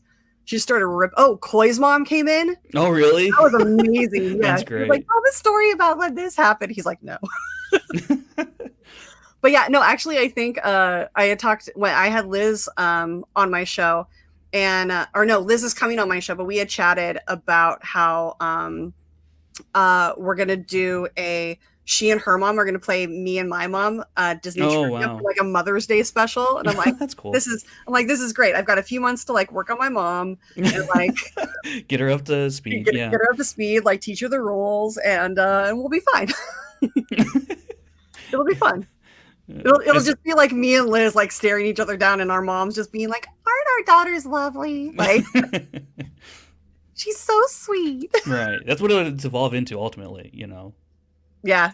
I mean, yeah, 100%, Eric. I'd hate to be in a community that hates moms.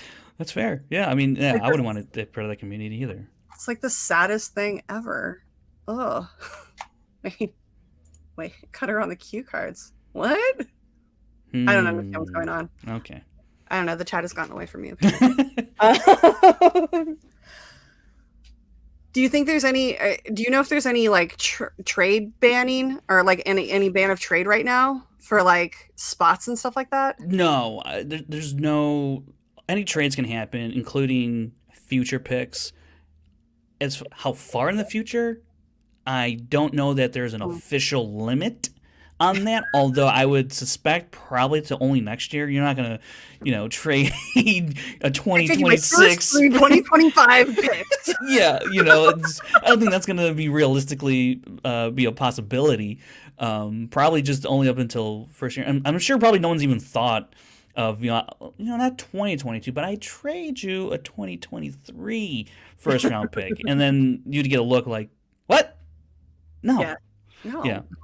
Yeah, even if you could, I don't know who in the right mind would take that. Well, I meant more of like, have they stopped like any trades happening for right now for the trade for the? Oh no! That's happening tomorrow. Yeah. So if let's just use this as an example. If Kaiser wanted to trade Ben, he could do it for a pick. He could do it. Interesting. Yeah. I mean, I wouldn't if I was Kaiser. No, I mean obviously not, but like terrible decision. Yeah. What do you think about the Marisol dungeon or Marisol den corruption trade?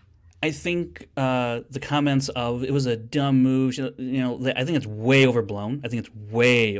Because when I went through the draft list, and kind of mocked it a little bit and made my board, and looking at the type of players and the kind of players that are going to be available to Kate at the 3rd pick, at the 8th pick, at the 9th pick, and the 14th, I think it is, there's going to be a lot of really great, solid players that she can pick from, and she has a lot of flexibility in terms of, does she want to go IG with that first pick? Does she want to start formulating a second team for her faction, or does she want to dive into one of these Star Wars players that's highly touted, one of the Dragon Con players? I mean, she's going to have her pick of the litter for the most part of whatever she wants to do, at least get a jump start on that compared to almost anyone else drafting that night. So I was reserving judgment to be like, is this a good trade or a bad trade? You got to see what she was going to do with the picks, because if she drafts people that, you know, are confusing, and you're like, why did that happen? Maybe, you know, you could have waited on this person. No one was really talking about this person. Why would you go grab them here? There's certainly instances where I could buy an exception, but I don't really see that happening. And so I really wanted to wait to see what she would do with those picks, and then be like, okay, I think she did a good job here trading, because on the level, I think in theory it's a good move.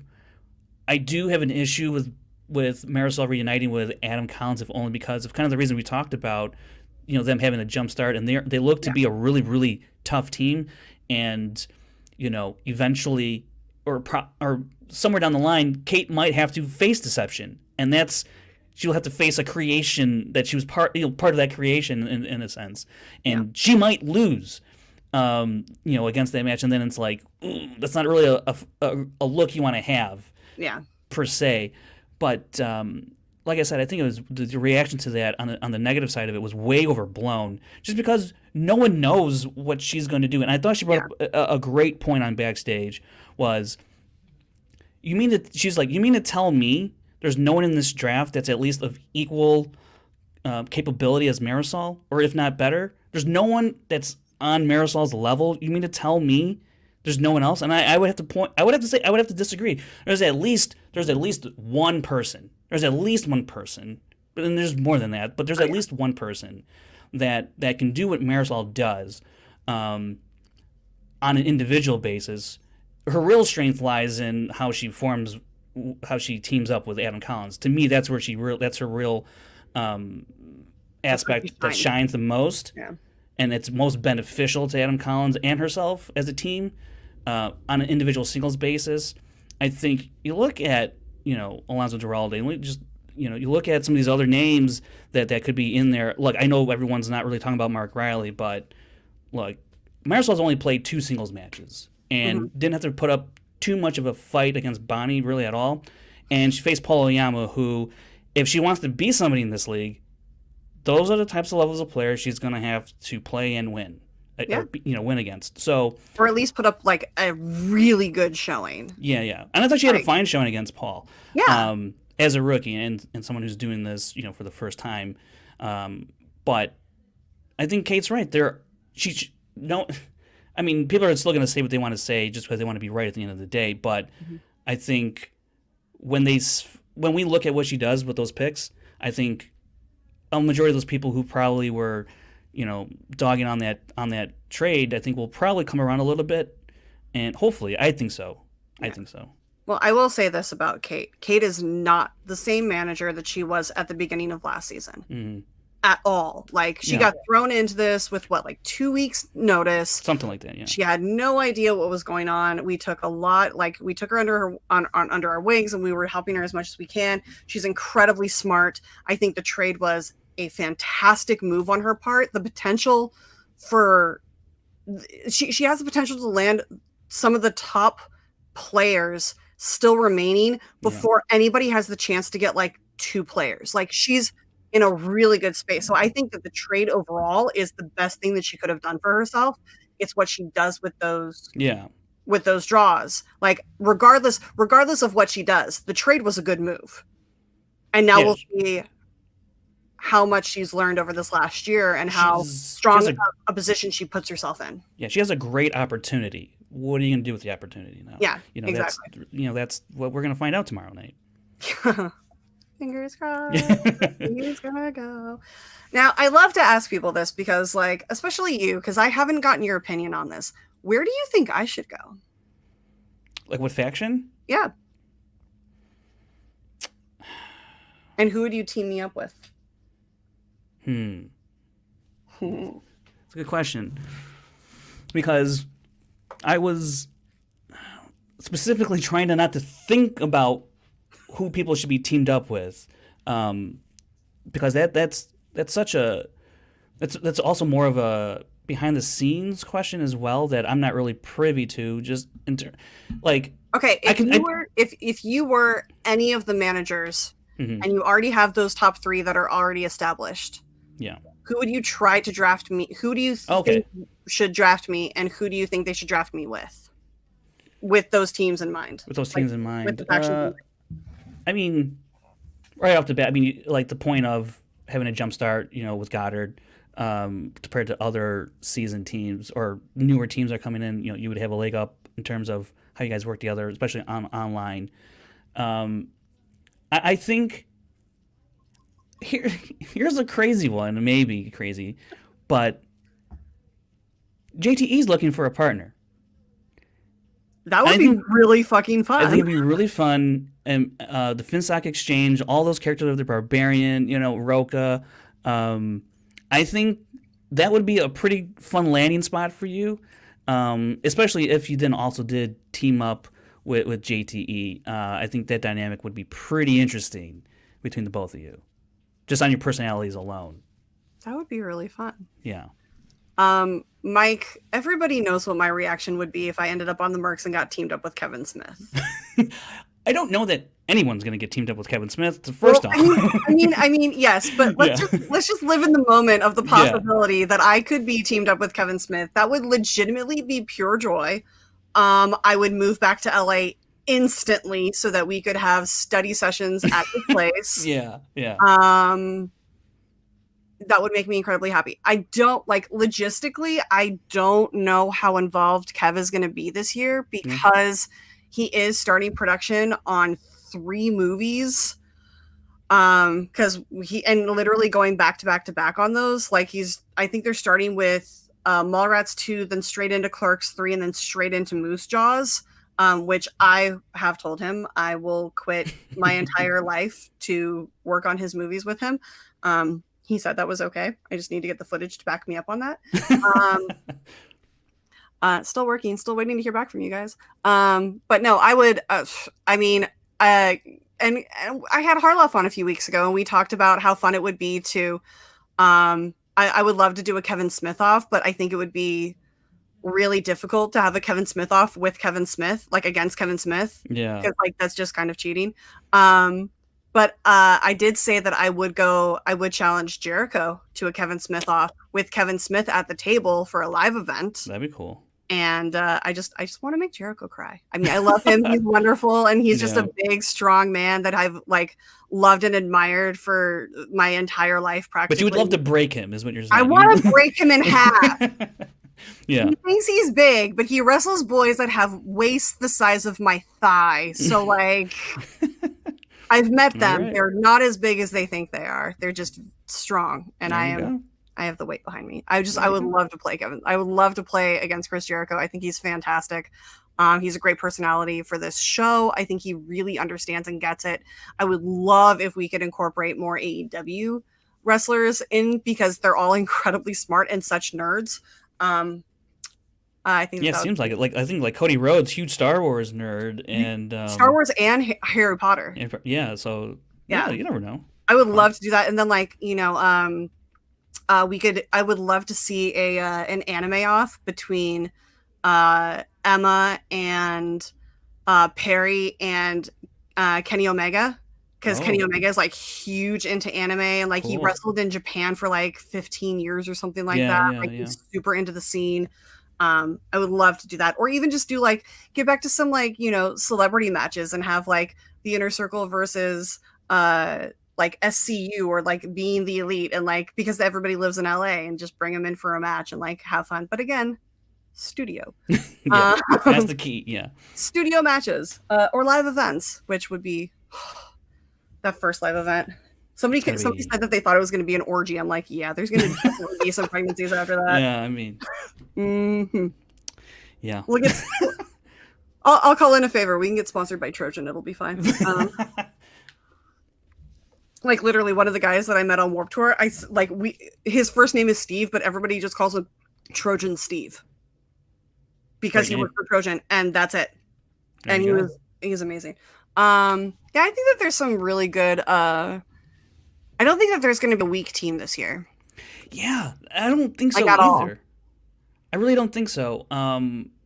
It looks super right now. It even with the top threes and even Corruption with their 4, it looks pretty balanced. I mean, sure, you could kind of put some factions above or beneath one another, but still, like it's gonna be. I think it's gonna be very close throughout majority of the year, and then I think I've said this somewhere else. I think depending on when these Intergeekdom tournaments take place, if there's 2 or just 1, I think because of the lack of quality depth of Intergeekdom, I think whoever wins that tournament, whatever faction ends up having that player to win that tournament or tournaments, probably sees themselves at the very least in contention for the faction title.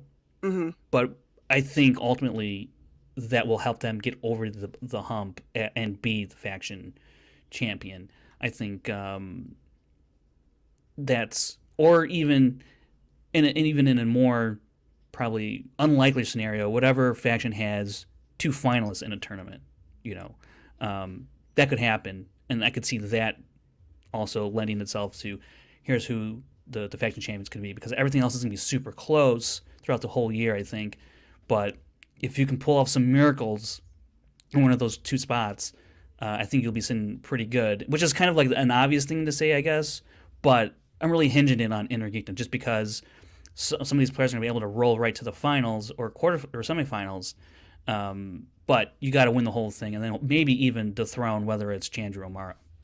Yeah, I'm really excited for that match. Oof, it's going to be something. Like, whoa.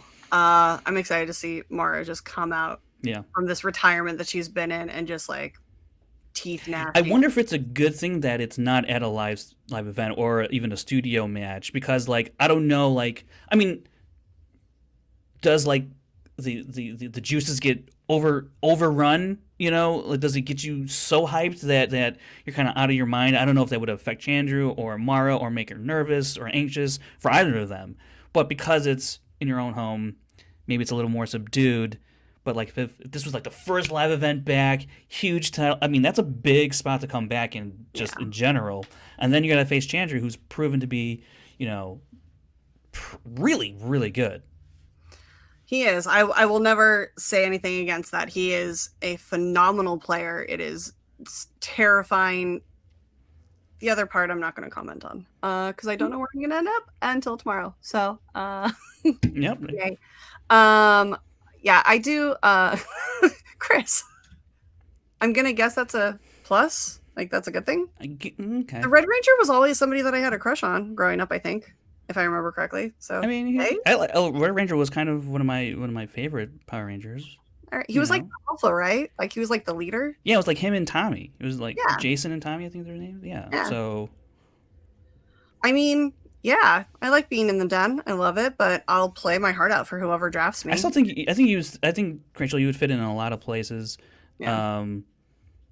I can't, like, I don't know where else, like, I don't know what I don't think there's a bad fit for me. I don't. Yeah. Yeah, I love how MTS started us, but you know what's really fun to do is to go back and watch the first few seasons and just watching the gameplay and the rules, how they've evolved. It's just so fantastic. Although I do really enjoy it because like for anybody who's unaware, questions from seasons 1 through 6 are available to be recycled, which means they can just be reused. They can literally be cut and paste. And that was the same for last season, except it was till season 5. But I really, really love when they ask certain questions that are just literally cut and pasted from like the previous seasons. Yeah. And it makes me giggle because I'm like, oh. Yeah, that question. I mean, anytime they ask about the blue fairy, I'm instantly like, tickle. When's the last time we had a blue fairy or a fairy question? I can't recall off the top of my head. I can't remember who it was, but somebody did get the question of what movie are Flora, Fauna, and Merryweather from. Okay. And I was like, yeah. Yeah, any of those would be bring Oh back my bring god. back all the memories. Um, hey Frankie, why is my roommate ranked immediately behind the person he beat and has no wins on your draft board? Who's the roommate? The Warfather. And no, oh, he's saying he's Eric and his roommate is Warfather. Eric's roommate is Warfather. Yeah, Okay, right, right. Okay, now I got it. Wait, where did I have it? Let me see it's where a I had bit. him. Yeah, I I caught up now. Warfather is behind. What? Wait, what was his? Hold on, I'm looking at the board, and his message was, "My roommate ranked immediately behind the person he beat." So you're ranked behind someone you beat. Is Okay, he so ranked underneath? who did he? Who did he? Eric, who did your roommate beat? Throw it into the chat. Yeah. I do like his following comment. Thanks, babe. Yeah, yeah. And also because like I did. Yeah, it was fun.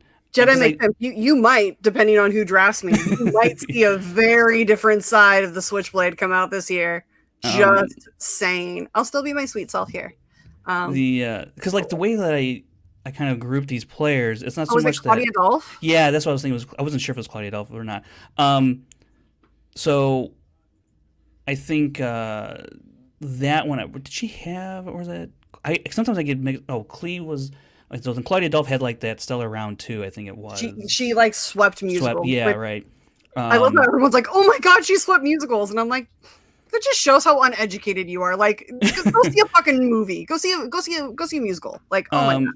So like the way I kind of like placed groups of players on this was like according to where certain factions were drafting and where I thought maybe like the fit was. So it's not necessarily that it's a ranking per se, like in the traditional sense. It's not. I didn't set it up that way because I just could not do that while including rookies in the list. So it was more about like at this spot, what would this faction or the one or two factions, what would they need to fill out the rest of the roster if they were doing it in a balanced manner? So it's kind of like a general kind of way I approach how a faction would fill out their roster based on need. So like obviously, so like the dungeon, they need a Star Wars player. So that's why I have Demolanta ranked number 1 over Mara, who's Inner Geekdom, but still they both have title matches, so that kind of makes things a little, interesting there. But then when you go down, look at the Den, they would need a Star Wars player because Goddard's capable of IG, but they have singles and teams locked up, so they would need a Star Wars player. Yeah. Lori Kelly or Molly, if they felt like that was a better fit, could fall. They're within that faction's range of need, and so I think that's kind of how I placed people on this board. So basically what you want to do when you look at his ranking is you want to split screen it with his ranking and the draft order. Yeah. And just compare those numbers because it's not like you're that far down on the list. It's right. Whatever. You're really in this range, and then it was kind of like who I felt like, would these people feel would fit good with this range of factions in a sense, which is debatable and subjective. So it's like I don't know exactly how I would rank these players against each other, but I'm just gonna throw them in here, and see what kind of that way because there's just maybe I can do a traditional ranking next year where there's more game tape on all these players, especially the rookies, but we'll see. And also like I just heard some things about Claudia Dolph in terms of like how she operated with corruption, how she's a tremendous asset and all that. So that's kind of like where some of these other placements of other players kind of fell in line as well. I would love to do an exhibition and team up with Claudia Dolph against Bibiani and Draco in a musical off. That would be amazing. We do have something. Hey, Jill. Hey, Sweet Pea. I am drinking the Kirkland blended Scotch whiskey, and I don't know why Frank isn't drinking. Because I was doing a bit of a dry month here until my birthday, and I was gonna wait until which is tomorrow. Yeah. Happy early birthday. Yeah, that's right. Yeah, so I was gonna wait until my birthday. Well, at this point, wait till after the draft now, after the post show, have a drink, and yeah. I mean, you Put can it that way. start during the post show. No one's gonna be Maybe. Yeah. Maybe. But, just don't get a clear glass.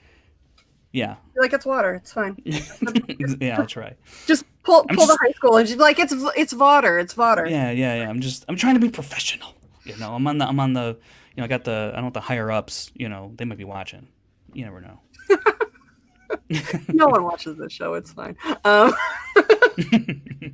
You're fine. Oh, girl, we are too old for that. Maybe. Like one birthday shot. One. I mean, it's gonna need to be like a group of like 90 of us and coordinated very specifically. Dude, I don't know. Actually, that's a really good question, Sean. Because we're not allowed to swear anymore. Right, yeah. Am I not allowed to bring on a flask?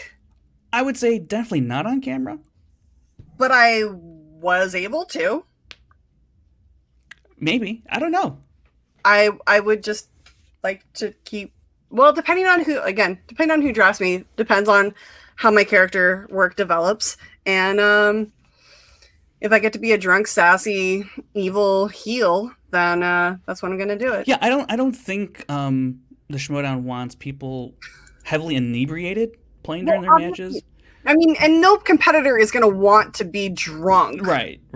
Although, I mean, unless that's what the match calls for. Right. Unless, right. Unless we do a Schmoedown After Dark match. Yeah. But yeah, I think, I love this. Stacey Howard is done if so. Yeah, because I mean, Stacey Howard can't drink her rosé, and Shannon can't pop her bubbly.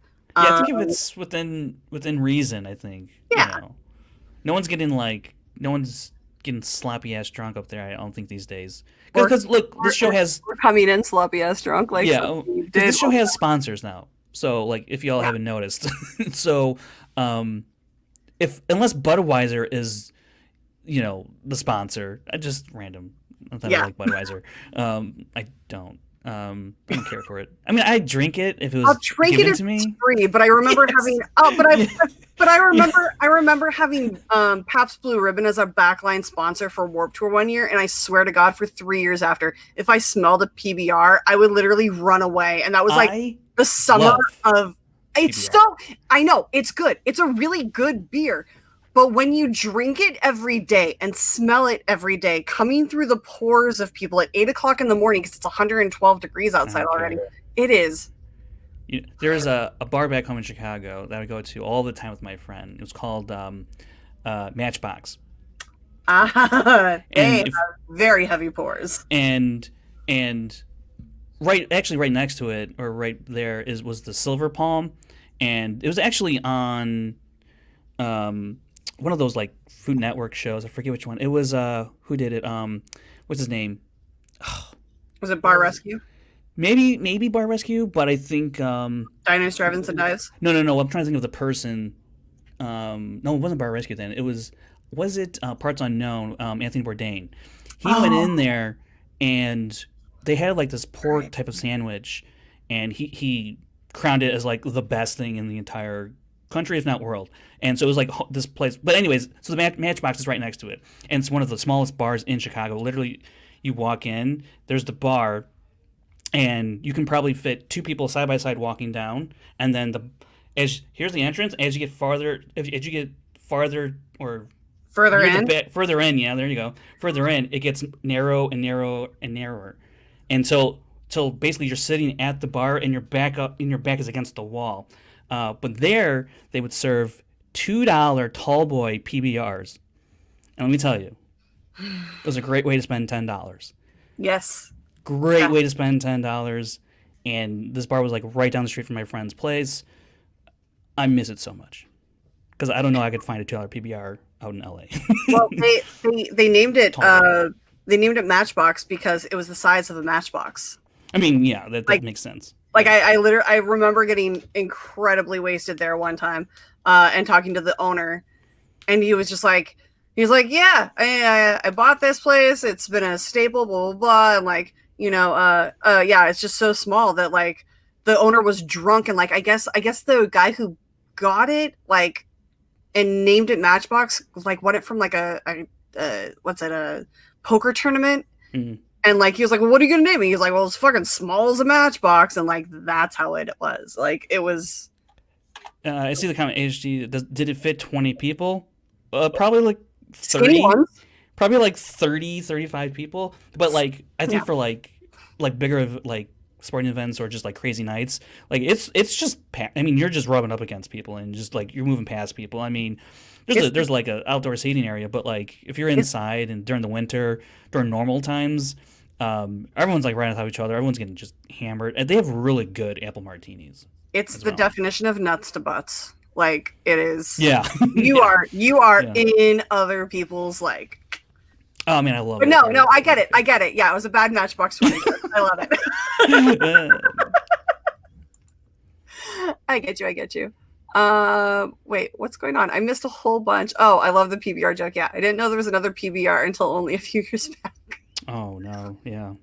No, although I will say, I've gone to a bull riding, like a PBR bull riding event, and that was an experience. Interesting.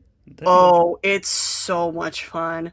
Those bull riders can drink. I'm sure. Because I'm sure like some of them are gorged halfway to death, and you're like, yeah, just throw some whiskey on it. Yeah. Scratch. It's right. scratch. Yeah. Fine. I'm fine. Yeah. No, it's oh man. Oh, I miss events. Literally anything that happens near me, the first convention that happens near me, I don't care what it is, I'm going. Yeah. Like God, I can't wait to go to a bar. Get like just a draft beer. I just want to do a good day. Do you understand how long it's been since I've talked to a bartender when I used to talk to a bartender almost every day for 7 years? Like, I know that makes me sound like an alcoholic, but I never went to a meeting. I'm a drunk and a lush. Thank you. It's just, I miss it. I miss the banter. I miss losing my voice because I'm screaming over the music. Oh, I cannot wait. I mean, Eric, I'm pulling for Rachel to end up there too. Oh, you want me to end up in corruption? What's going on? There was something. Someone was talking about corruption earlier. I think corruption would be a fucking amazing team to end up on. Like Shannon knows what she's doing. Like that woman has a fucking plan. And there's nothing I respect more than like a powerful woman who absolutely knows what the fuck she's doing and like not just knows what she's doing, but like has a plan like 5 steps ahead of everyone else. She is diabolical in like the best fucking way. And Shannon knows how much I love her. As soon as she won the manager of the year, I was like one of the first, like as soon as it happened, I like text her. I was like, I'm so proud of you. So happy for you. Congratulations. Like, she's like, thank you. She's the best. Also, I miss her puppies. I miss stealing everyone's dogs, to be quite honest. Yeah, I remember you would do that a lot from what I can recall. Yeah. Well, I would say yeah. But I mean, I miss my niece Leia, and I miss my nephew Snickers. And Indy, I watched for a while, and just everyone's dogs. I just Matt Atchity, literally, like I had a really bad day yesterday, and I like called out for puppy pics, and Atchity sent me one of Sabrina. Did you ever get to meet Sabrina? No, I don't think so. No, she's a pit bull, but like has the muzzle of like a pig. Oh wow! Kind of. She's so ugly and so cute. She's like this pale, like almost pink color too. It's so amazing. I mean, I've met Piggy Smalls in the flesh. I am so jealous about that. I'm not even joking. He was just chilling on a couch, just like, yo. I was like, damn, that's a lot. I just want to snuggle with him. Like, I do. I want to hang out like on the couch and like have him snuggled in next to me on the, like just nuzzled into my leg and just like be eating like a carrot or something and then like give it to him. Like I just yeah, no, I know. And that's the first thing that we're doing, Jill. I'm flying down. I'm flying into Santa Ana. You and Sean are picking me up and we're going straight to kidnap Piggy Smalls. That'd be great. We will pignap that kid. Oh my god, I love him. He's a big animal. He's a big animal. Well, by picknap, I mean just go to Kaiser's house and kick Kaiser out. There you go. Like we'll just be like, here, just go. It's fine. Shannon is the Kevin Feige of managers. Wow. I mean, high praise. I mean, she does kind of see like 10 years down the road. So I'm not against that assessment. Yeah. Yeah, Jill, we've already figured out. Nuts. We're just trying to figure out who's going to be the unlucky ones to get knocked up. I'm praying for like actual couples. I'm like, my fingers are crossed for like Shannon and Julie. And I think like the other, like whoever plays in that live event, they might, depending what kind of match it is, they might not even care if they lose because they'll just be like, thank God, you know, we get to do this again. You're like, if I get to, if my first live event is that, if my first live event is the first live event back, I'm just going to be sitting up there crying the entire time. Yeah. Because I don't care how much work I've put into character. Like I will just, I'm too emotional of a creature. I'll just be sitting there being like, I love you guys so much. This is the best. Where's my drink? No, it's great. Dude, yeah, we've missed the pet cameos. Well, I mean, a lot of the players brought their pets in. Leia's been on a few times. Cal was on a bunch of times. Yeah. Before we sadly lost our captain. Yeah, it's a lot. I'm Chris Taylor. I am not putting that up. Sorry, I was just going back through the oh boy, the chats. That's not going back up. and I gotta scroll up and see. It's like the fifth one up from the last one. Okay. I think we were talking about Shannon. Okay, I gotcha. Yeah. That's. I mean, moving on. She's a beautiful girl. Let's just say that. She's beautiful. She's one of those like. I think Shannon just is the perfect example of a woman that toes the line between like sexy and terrifying. Like she's so disgustingly beautiful, and then like you're like, but she's gonna stab me, I swear. Like if she was born in like Victorian time, she would definitely have one of those like hair needles. Oh, okay, yeah. Like yeah, and not to like scratch out like anything that was happening. Like she would be like the female Jack the Ripper. It would be amazing. I would support that wholeheartedly. Actually, that would be a great character for her. I mean, aside from Chance and aside from the boys that she has, if she like drafted an all-female crew, oh man, and like, I mean, I'm waiting for it. That'd be quite a day. Ooh, it would just be. Oh my god, she would be Rosario Dawson in in Sin City. That would be amazing. That would be wow. Yeah. There's an image for you. Sorry, I just got distracted. So hardcore. Rory's smile is infectious. Are you talking about Alexa Bledel? Like Rory Gilmore Girls? I'm assuming. I don't know. I know. I know, Chris. I understand that. Guys, if you're listening, watch the video and go back through the chats. Yeah, I'm excited. This is going to be a really interesting season, and I'm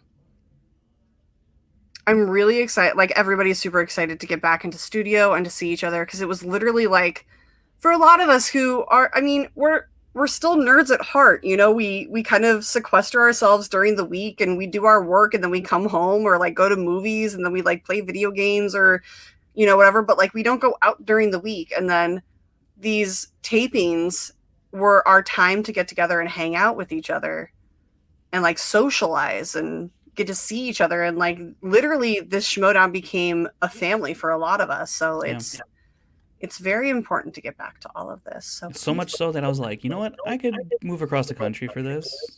You know?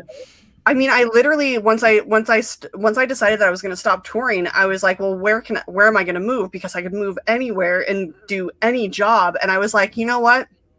I really want to be in the Schmoedown. Like I knew I had an open invitation from Christian to come back and start competing, and I was like, you know what? I think I just want to move down to LA for the Schmoedown and like just be there. And like I lived in LA for 5 years beforehand, and it's like it was such an easy decision to do that, because you know you even just meeting these people like once, you know that you're entering into like this incredibly tight-knit family.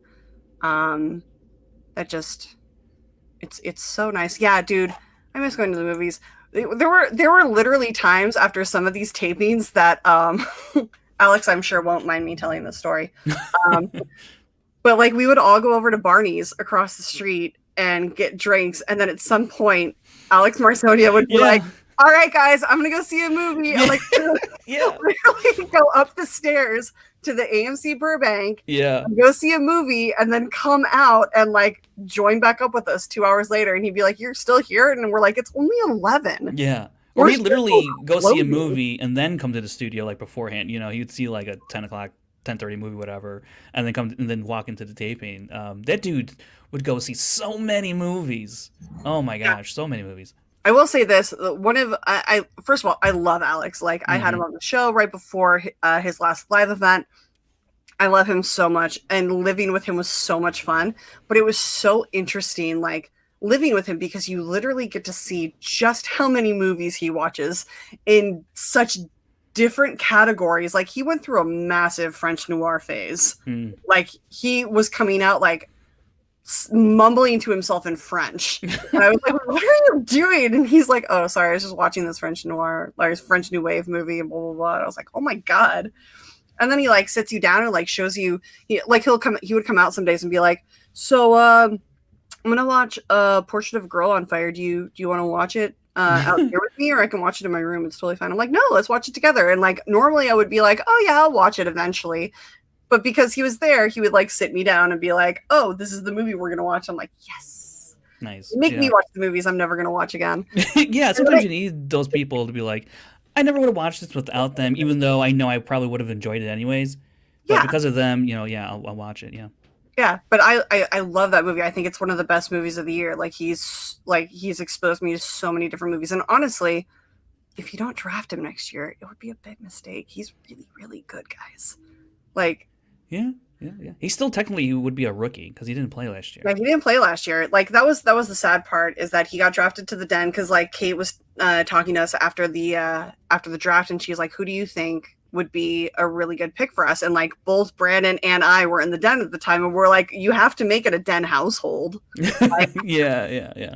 Like that would be stupid to not. So she was like, "Oh yeah, draft Alex," and then like it just didn't work out. He didn't get a match. Yeah. And a lot of people were, giving grief about, the fact that he didn't have a match, but there were matches offered and it just didn't work out. Like the horror free-for-all, which was so much fun. Yeah. It was a blast, but like, Kate offered it to everyone. Like she offered it to, because he and Vanessa didn't have matches last year. And right. A lot of people, Vanessa's on the list for this year, right? She's draft in the. okay. I'm pretty sure. Yeah. Her and Robert. Yes. Yeah.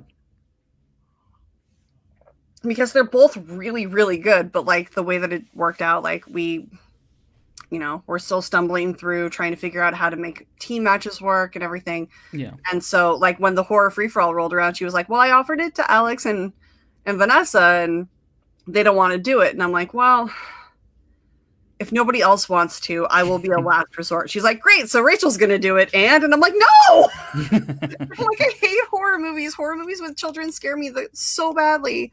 They really do. Children are scary, which is why I'm not having any. Oh, well, there you go. It's that and the whole like birthing process. Like I don't. Yeah. No, until they make it equal and guys can bear children too, I'm not about to do it. Like that just seems awful. Yeah, I don't think it's going to be happening. Yeah. No. Not while you leave men in charge. Even if you put women in charge, I don't know how you do it anyways, physically. Don't get me, I mean, you don't think that there's some like really bitter female scientists out there that have figured out a way for men to get pregnant? They have. That sounds like it should be a movie. Like a really bad, cheap, like B movie. Like almost Centipede type. Yeah, exactly. That's exactly. I mean, Saul, you can remember it that way. I'm just saying, I threw my name in for a last resort, and then I was told that I'm doing it because I listen to my managers. Oh, I make sure I'm available for them, and I listen to them. Yeah, it's been a fun year. Who do you think? Who do you think, given one change to their draft last year, would have made a much bigger impact? Someone. Like if you could swap somebody, like one player out from one of the factions. Oh well, I think if I mean if Sam didn't draft Drew McWeeny, maybe he doesn't. Who knows which direction he goes? Because maybe because he could have had Shazam. He could have had a number of other different, options there. That he could have. He had to pick of the litter. So, I think if had he known that Drew was going to have to call a retirement there, maybe he probably doesn't make that pick, and then he doesn't have to trade for Ethan Irwin. He doesn't. He doesn't. Well, then he doesn't have Andrew Guy and all of that. So maybe he has a stronger team that lasts the whole year, and that would totally change everything. I think. Yeah. Well, who's on the suspects right now? It's Drew and Liz and Irwin. Yeah. Interesting. Yeah. I'm really curious to see who Sam's going to pick for his fourth. Yeah. Because he's got incredibly powerful players right now. But no IG or Star Wars. Right. At all. And that's kind of like the situation I think he finds himself in is that he needs, because of there's, like I stated earlier, there's lack of quality depth in Inner Geekdom. So he's probably going to want to take Mara because like after that, it starts to thin out real quick because then you only have, Eric Zipper, Janine, Brandon Hanna, Saul, then you have the rookies coming in like Amaru. They're not, they're still solid, players that'll give you a good boost, but, Mara has a title shot, and you would want to have that. So if Kaiser were to take Mara, then that puts Sam in a situation where he almost has to take a Star Wars player, but he may feel like there's actually value in the second round that I don't have to do that, and I could take another singles type of player. Maybe it's Janine, because she can fill some of that Inner Geekdom slot. She's a little more versed in that realm, and I think that aspect will transfer over into her singles play where there's more Inner Geekdom slices available now, so that could boost her game over some other players she might face. And she could team up with Drew McWeeny or Liz or Ethan Irwin, however they want to situate that. She would fit. I think she would fit well with really any of those three. So there's a possibility that I could see Janine being number 2, to be honest. Interesting. I mean, she is an incredibly powerful player. But I don't know. It would be interesting. I don't know how much stock I would like manager going into this. I don't know whether or not Mara's such a temptation to draft just because she does have that belt match coming up like immediately. Right. And like it has the potential to get you on the board really quickly and like be really far ahead, 7 like points, right from the get-go. However, should something happen and she loses, like now she's just benched until a tournament. Well, I don't even think just a tournament. I think she would still probably get 1, maybe 2 matches between that match and a tournament, if only to kind of figure out some sort of like seeding and whatnot and placement for the tournament. So while she may lose that match, I don't think you have to worry about her not playing for a while, because I think Inner Geekdom and Star Wars are going to have a much more there's more room in the schedule for them, right? At the end of the day. So, which is interesting because, and I don't know how much, and I say that because it's going to be interesting because those matches are worth more points. And if the volume of those matches goes up, Star Wars and Inner Geekdom goes up, but doesn't still quite meet the volume of matches for singles, it'll honestly probably match the volume of teams if it kind of goes the way it's looking to go by stalling it as much as we can. I think teams, Inner Geekdom and Star Wars, they might be very, very close in terms of volume of matches, where singles then is like way up here, but here's teams, here's Star Wars and Inner Geekdom. Not that far from the Yeah. volume of matches of teams. So I don't know. It's really weird how the scheduling is going to be because there's more matches, right? So are you going to try and fill them with Inner Geekdom or Star Wars because we do have more depth, more players in those divisions, or do you kind of really saturate it more with singles because that's a little bit more easier to do? We have a deeper field, more so than Inner Geekdom and Star Wars, because you're not going to do it with teams at least until you very much have to. Yeah. Yeah, I think after this year they're really gonna have to address the point disparity, like the point difference between the matches, because like I understand giving IG and Star Wars like more points for their matches because they were more infrequent. Yeah, But like now that we are doing so many matches, depending on how this year goes, and like the comparison of singles and teams to Star Wars and IG, like I feel like it's like you said, it's going to be pretty even.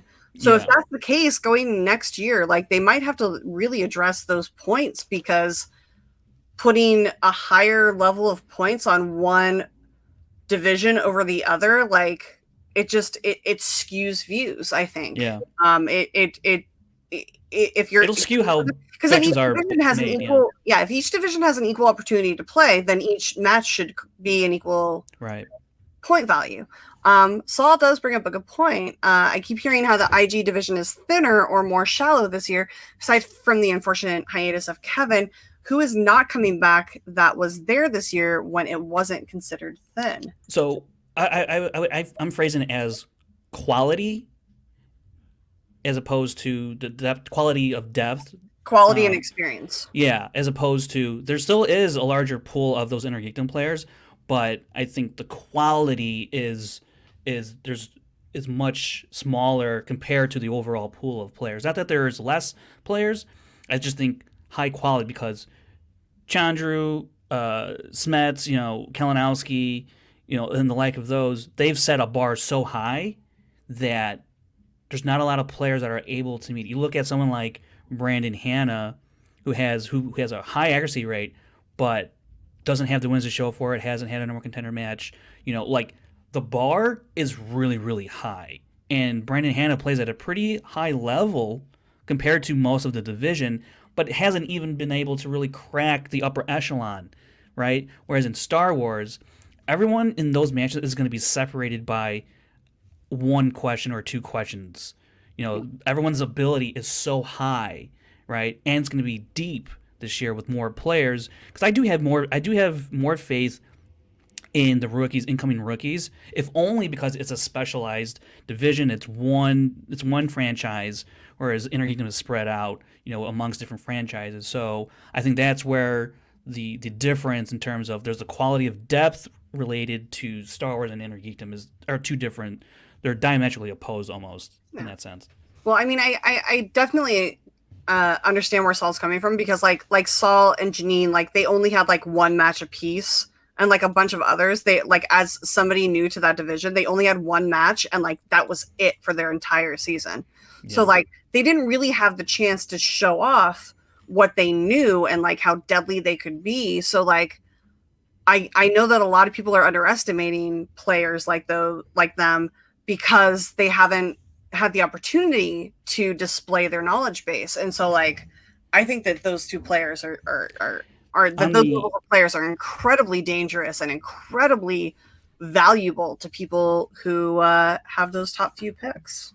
on the website of people that I know have declared their strength as Inner Geekdom, there's 29 players that have declared that I know of that are Inner Geekdom players that want to play or could play in Inner Geekdom. There may be a handful of more that I don't know about that I haven't labeled as Inner Geekdom, but for comparison, in terms of Star Wars, there is 30 that are listed. So there's 29 for Inner Geekdom, 30 for Star Wars, and while that's what I mean, so roughly the same depth of same amount of players on that roster.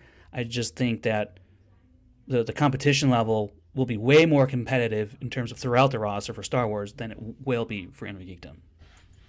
Yeah, I mean, Saul, and again, brings up another point. Parker, Goddard, Chance, Damon, Janine and himself will only be improved. It's 100% true. Kalinowski's still there. Find out that Greg Alba can play. Like, yeah, Oyama's going to be back. Mara's going to be back. Merle's coming in, which is a huge, just like, oh, fuck moment. Yeah. Yeah. We'll see what he can do ultimately. Yeah.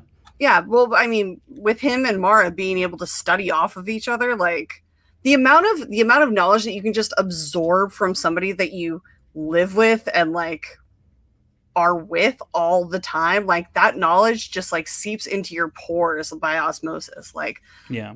So like he's got a really good head start. Yeah, and Janine is untapped potential. Oh my god. I mean, Frank, you're close friends with Janine. Like we all know, like she's a fucking powerhouse. Like, she puts in a lot of work, yeah, and she had to put in a lot of work to play the type of match she did in Inner Geekdom, and I think it showed.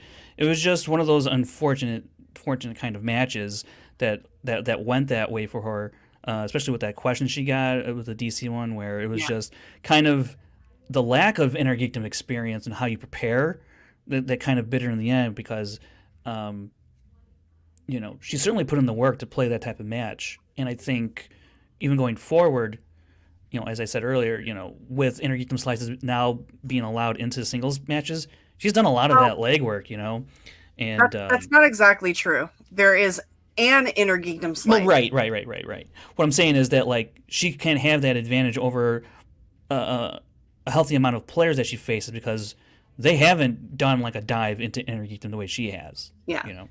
Yeah, I agree with Peggy in this. No match will be easy this season, not one. Yeah, 100%, I know that there was a few matches this year that people were like, oh, these people are obviously going to win. I do not think that is going to happen. I think that people will have preferences and be like, I want these people to win. I think they can win. I think they're going to beat them, and like, they'll get hype. But like, I honestly don't think that there is going to be like a foregone conclusion, like 100% this person's going to lose. Like and that's something I'm really excited about, because it's somebody who is completely and utterly under respected, and like people don't expect me to win at this point because of my record, and the people who have beat me, like it just goes off. And I don't know, like my second singles match was against John Roca, and I almost beat him, but I couldn't remember runway, and he got a really easy 5-point question. Like, so just be honest about it. I think also there's such swings in luck in terms of like what happens with the wheel and whatnot. It's really hard to gauge who's going to win a match or not. I mean, you can. It's people will certainly, obviously, feel strongly about certain players in certain matches, but I think for the most part, it's going to be kind of up in the air. It's going to be really up for grabs. I think a lot of these matches. Yeah, it's going to be a fucking. I mean, they didn't name the season War. Yeah. For nothing. Like everything is going to be bloody, and just. I think it's going to be a lot like Rocky 3, where they all like everybody just stumbles out of the ring just like bloody with like eyes closed and split lips. Like you might be standing, but you got the shit kicked out of you a little bit. Like it's just that's all gonna it's just gonna be brutal. You guys have any more questions from Frankie? Because I know we're going on 2.5 hours, and I can keep going. I don't know how long Frankie can be on. But, I think 2.5 hours is a pretty good length. Yeah. I was literally trying to type into the private chat. I'm like, let me know if you need to go anytime soon. Aw, thanks, Eric. I love you. I do my best. I mean, that's all you can ask. But if you guys have any more questions, throw those into the Streamlab, which is a link down below. And we'll get to those, and then I'll ask my favorite last question. What city do you think we should do our first live event in? I mean, Chicago, but it's right in the middle of the country. It has 2 airports. It's very accessible. You can take a train, it's very easy to get to. And it's I mean, so is Nashville. Nashville is actually in the center of the country. But we have 2 airports. You can take the train. It's very accessible. You can even And take a boat there if you and at wanted. this point, Southwest flies into both of them. Yeah, that's Oh right. my God, I'm so I've excited. I've been gone from Chicago so long that the last time I lived there, Southwest wasn't even flying into O'Hare. That's how long I've been gone. Which isn't really that long, but you know. I'm so old. I remember when Southwest only flew into one airport in Yeah, yeah. Chicago. I think Chicago would be great. I would love it if they did it in like, I mean, obviously it should be in LA, Yeah. just so that like all of the competitors can be there. I am praying that we can pull off a free for all this year. Like it may not, it's definitely not going to happen in February or March like it normally Oh does. no, no. Christian has come out and said we are doing one online. No, But no, yeah, no. an in-person I'm, one. I'm praying that if it's looking good, that we can push it back to like May and like have a guarantee of an in-person free for all. Like Yeah. even if it's just like the bare bones, like we were going to do this last year, where it's just the competitors there in masks with like, chairs 6 feet apart, whatever. Like I just want to see everybody. I miss everybody so much. Like I just want to hug everyone. Yeah. Um yeah, I wish free for all was so great. Um I mean, Chicago was an incredible live event.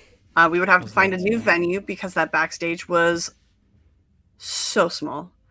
Um, I don't think I really remember the backstage. it I don't know if I was was, really. Oh, downstairs in the basement yeah, area. Yeah, yeah. Wasn't the it, best. it Yeah. was tiny. Um, yeah, I think, I don't know. I wasn't in Atlanta, but I feel like Atlanta would be a really good place just because it is like it is a hub, just like Chicago is for Yeah. flights. Yeah. Um, yeah, seriously. Yeah. I just Yeah. it's just gonna be I'm literally gonna block out a week for that first live event because I'm just gonna fly in or be there, however, and just enjoy people's company. I think if there is going to be a live event this year, I think Christian has talked about like it'll be spectacular as the last thing. That'll be, because Yeah. hopefully by then, hopefully a year from now or 11 months from now, we can do that. Because Jesus Christ, I would hope. If we go 11 months without a live event, I know. it's gonna be so bad, guys. Um oh yeah. Well, I mean, to be fair, Georgia's blue now. Really, So yeah, Georgia's it's blue. true. Um they're not open yet. I know that for a fact.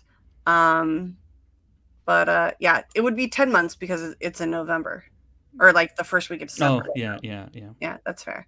All right, so I don't see any more Streamlabs coming in, guys. I'm going to give you another like minute and a half to submit any. Um,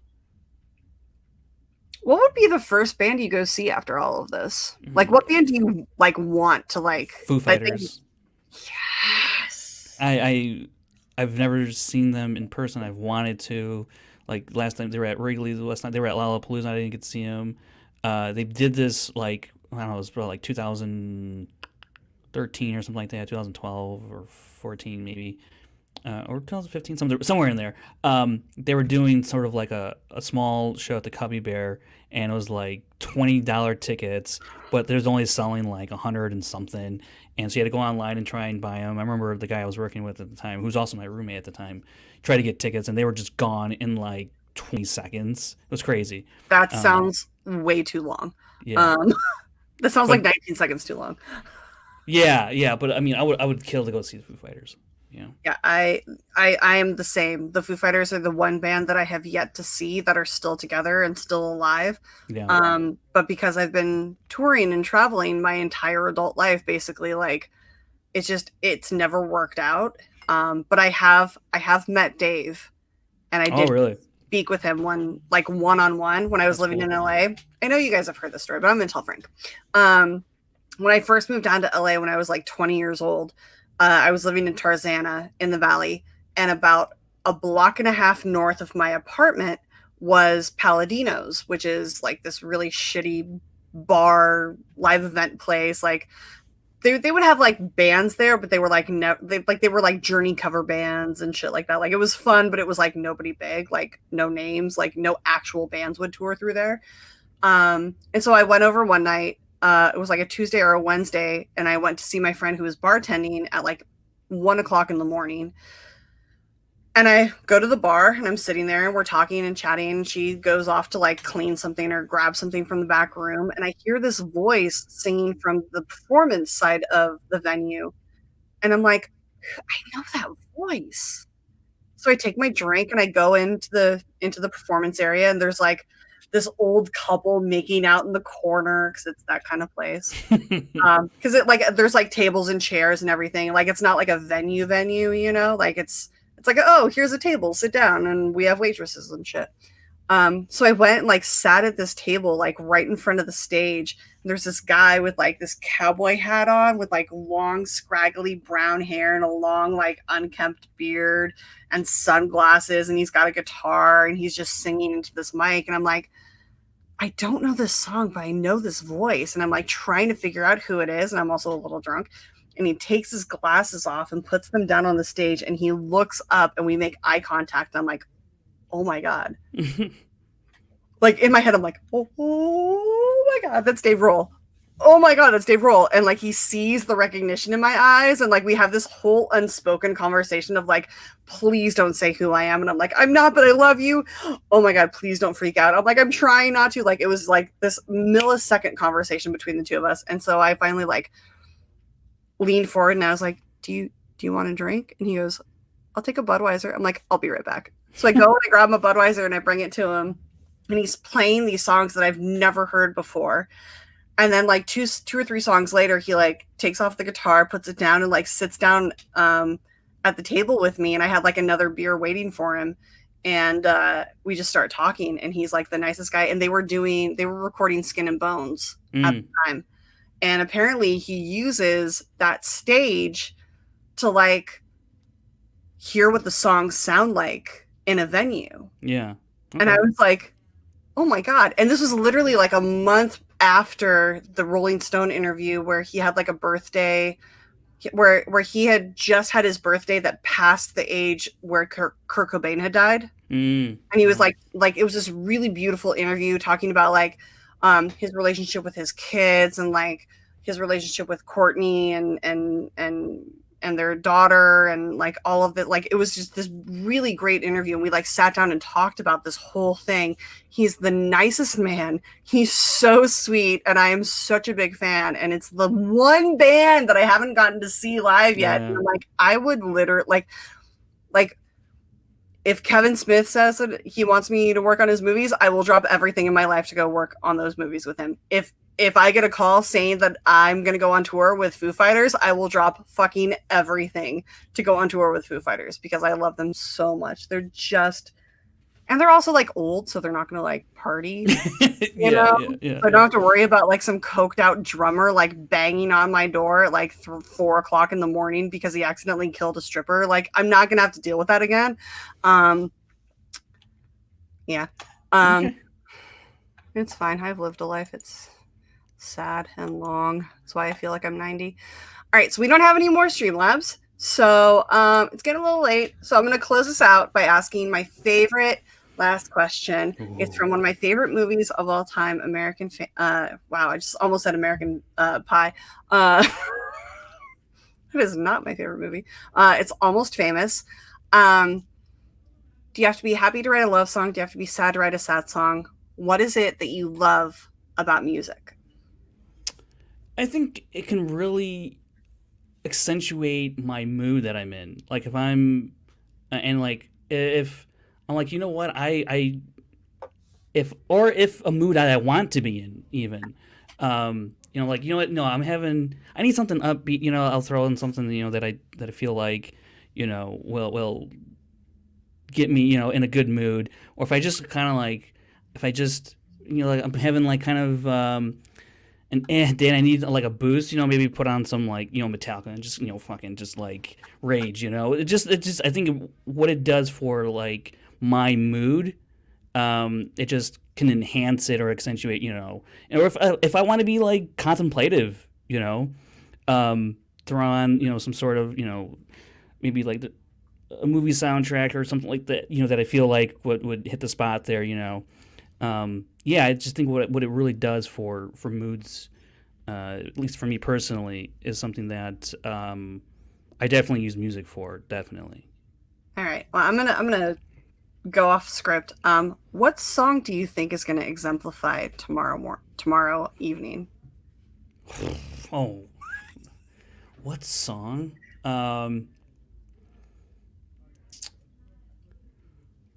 Raining Blood. Raining Blood. There you go. I was gonna say Let the Bodies Hit the Floor. Yeah. Oh, that was in there as well. But or yeah, something. Yeah, maybe some. I don't know. Maybe like Cowboys from Hell, Little Pantera. Like I'm really like I'm in a rock zone right now. I mean, to be fair, tomorrow is definitely like a hair metal, Yeah. like hardcore metal, crunchy guitars kind of feel, I think. Well, I'm so excited to have finally gotten you on, and I'm so glad to get you on for this show right before the draft tomorrow night. Tell the kids where they can find you all. Yeah, this was a lot of fun. Thanks for having me on. But you can find me on Twitter and Instagram at FrankieJ29. And if you want to look at the draft pool, go to the Schmoedownlive.com, Draft HQ section. It has the pool, and you can find everything over there that as it pertains to the draft and draft boards, blah, blah, blah. So, yeah, all of that. Awesome. Well, a quick reminder, tomorrow night is the draft at 5 p.m. Pacific Standard Time. Tune in. It's free on YouTube. I know a lot of people are having questions about it. It is free for everyone. Just go to Schmoedown Entertainment Network on YouTube, search the Schmoedown Draft. It'll pop up. On Sunday, this coming Sunday, I have my golden day for my patrons. If you are not a patron, join, and you are more than welcome to be invited. It's at 4 p.m. Pacific time, and then at 6, I am so excited for this, guys. Whoa. Ash Crossan and I are doing a watch-along for January to Out Cold. It is not available streaming. You do have to buy or rent it. I highly recommend just buying it because this movie is fucking phenomenal, and Ash is like one of the only people I know that loves this movie as much, if not maybe more than I do. Like, we literally do not talk about anything else other than Out Cold for this movie. I'm so fucking excited for this. And then next week on Movies, Music, and Mayhem, we have Skybound's own Ryan Matsunaga. He is amazing. I'm so excited to talk to him. We'll have all your questions answered about the Skybound Schmoedown stuff. We are going to talk all sorts of comic books and games, and I'm so excited. He's such a funny fucking man. He's so great. But until then, we'll see you tomorrow, I guess, at the draft. So I'll see you guys tomorrow on the draft. Oh boy, we'll all be gussied up from. Yeah, maybe. We'll be dressed up from the waist up. I'm just gonna wear this again. I don't care. Wait, you don't care about drinking? You care about drinking online, or on camera, but you don't care about wearing that? Next question. I mean, you can at least wear like the t-shirt. Yeah, I won't wear the hoodie at first. Yeah, it'll be fine. All right, we love you guys, and thank you so much. And now we get to do my favorite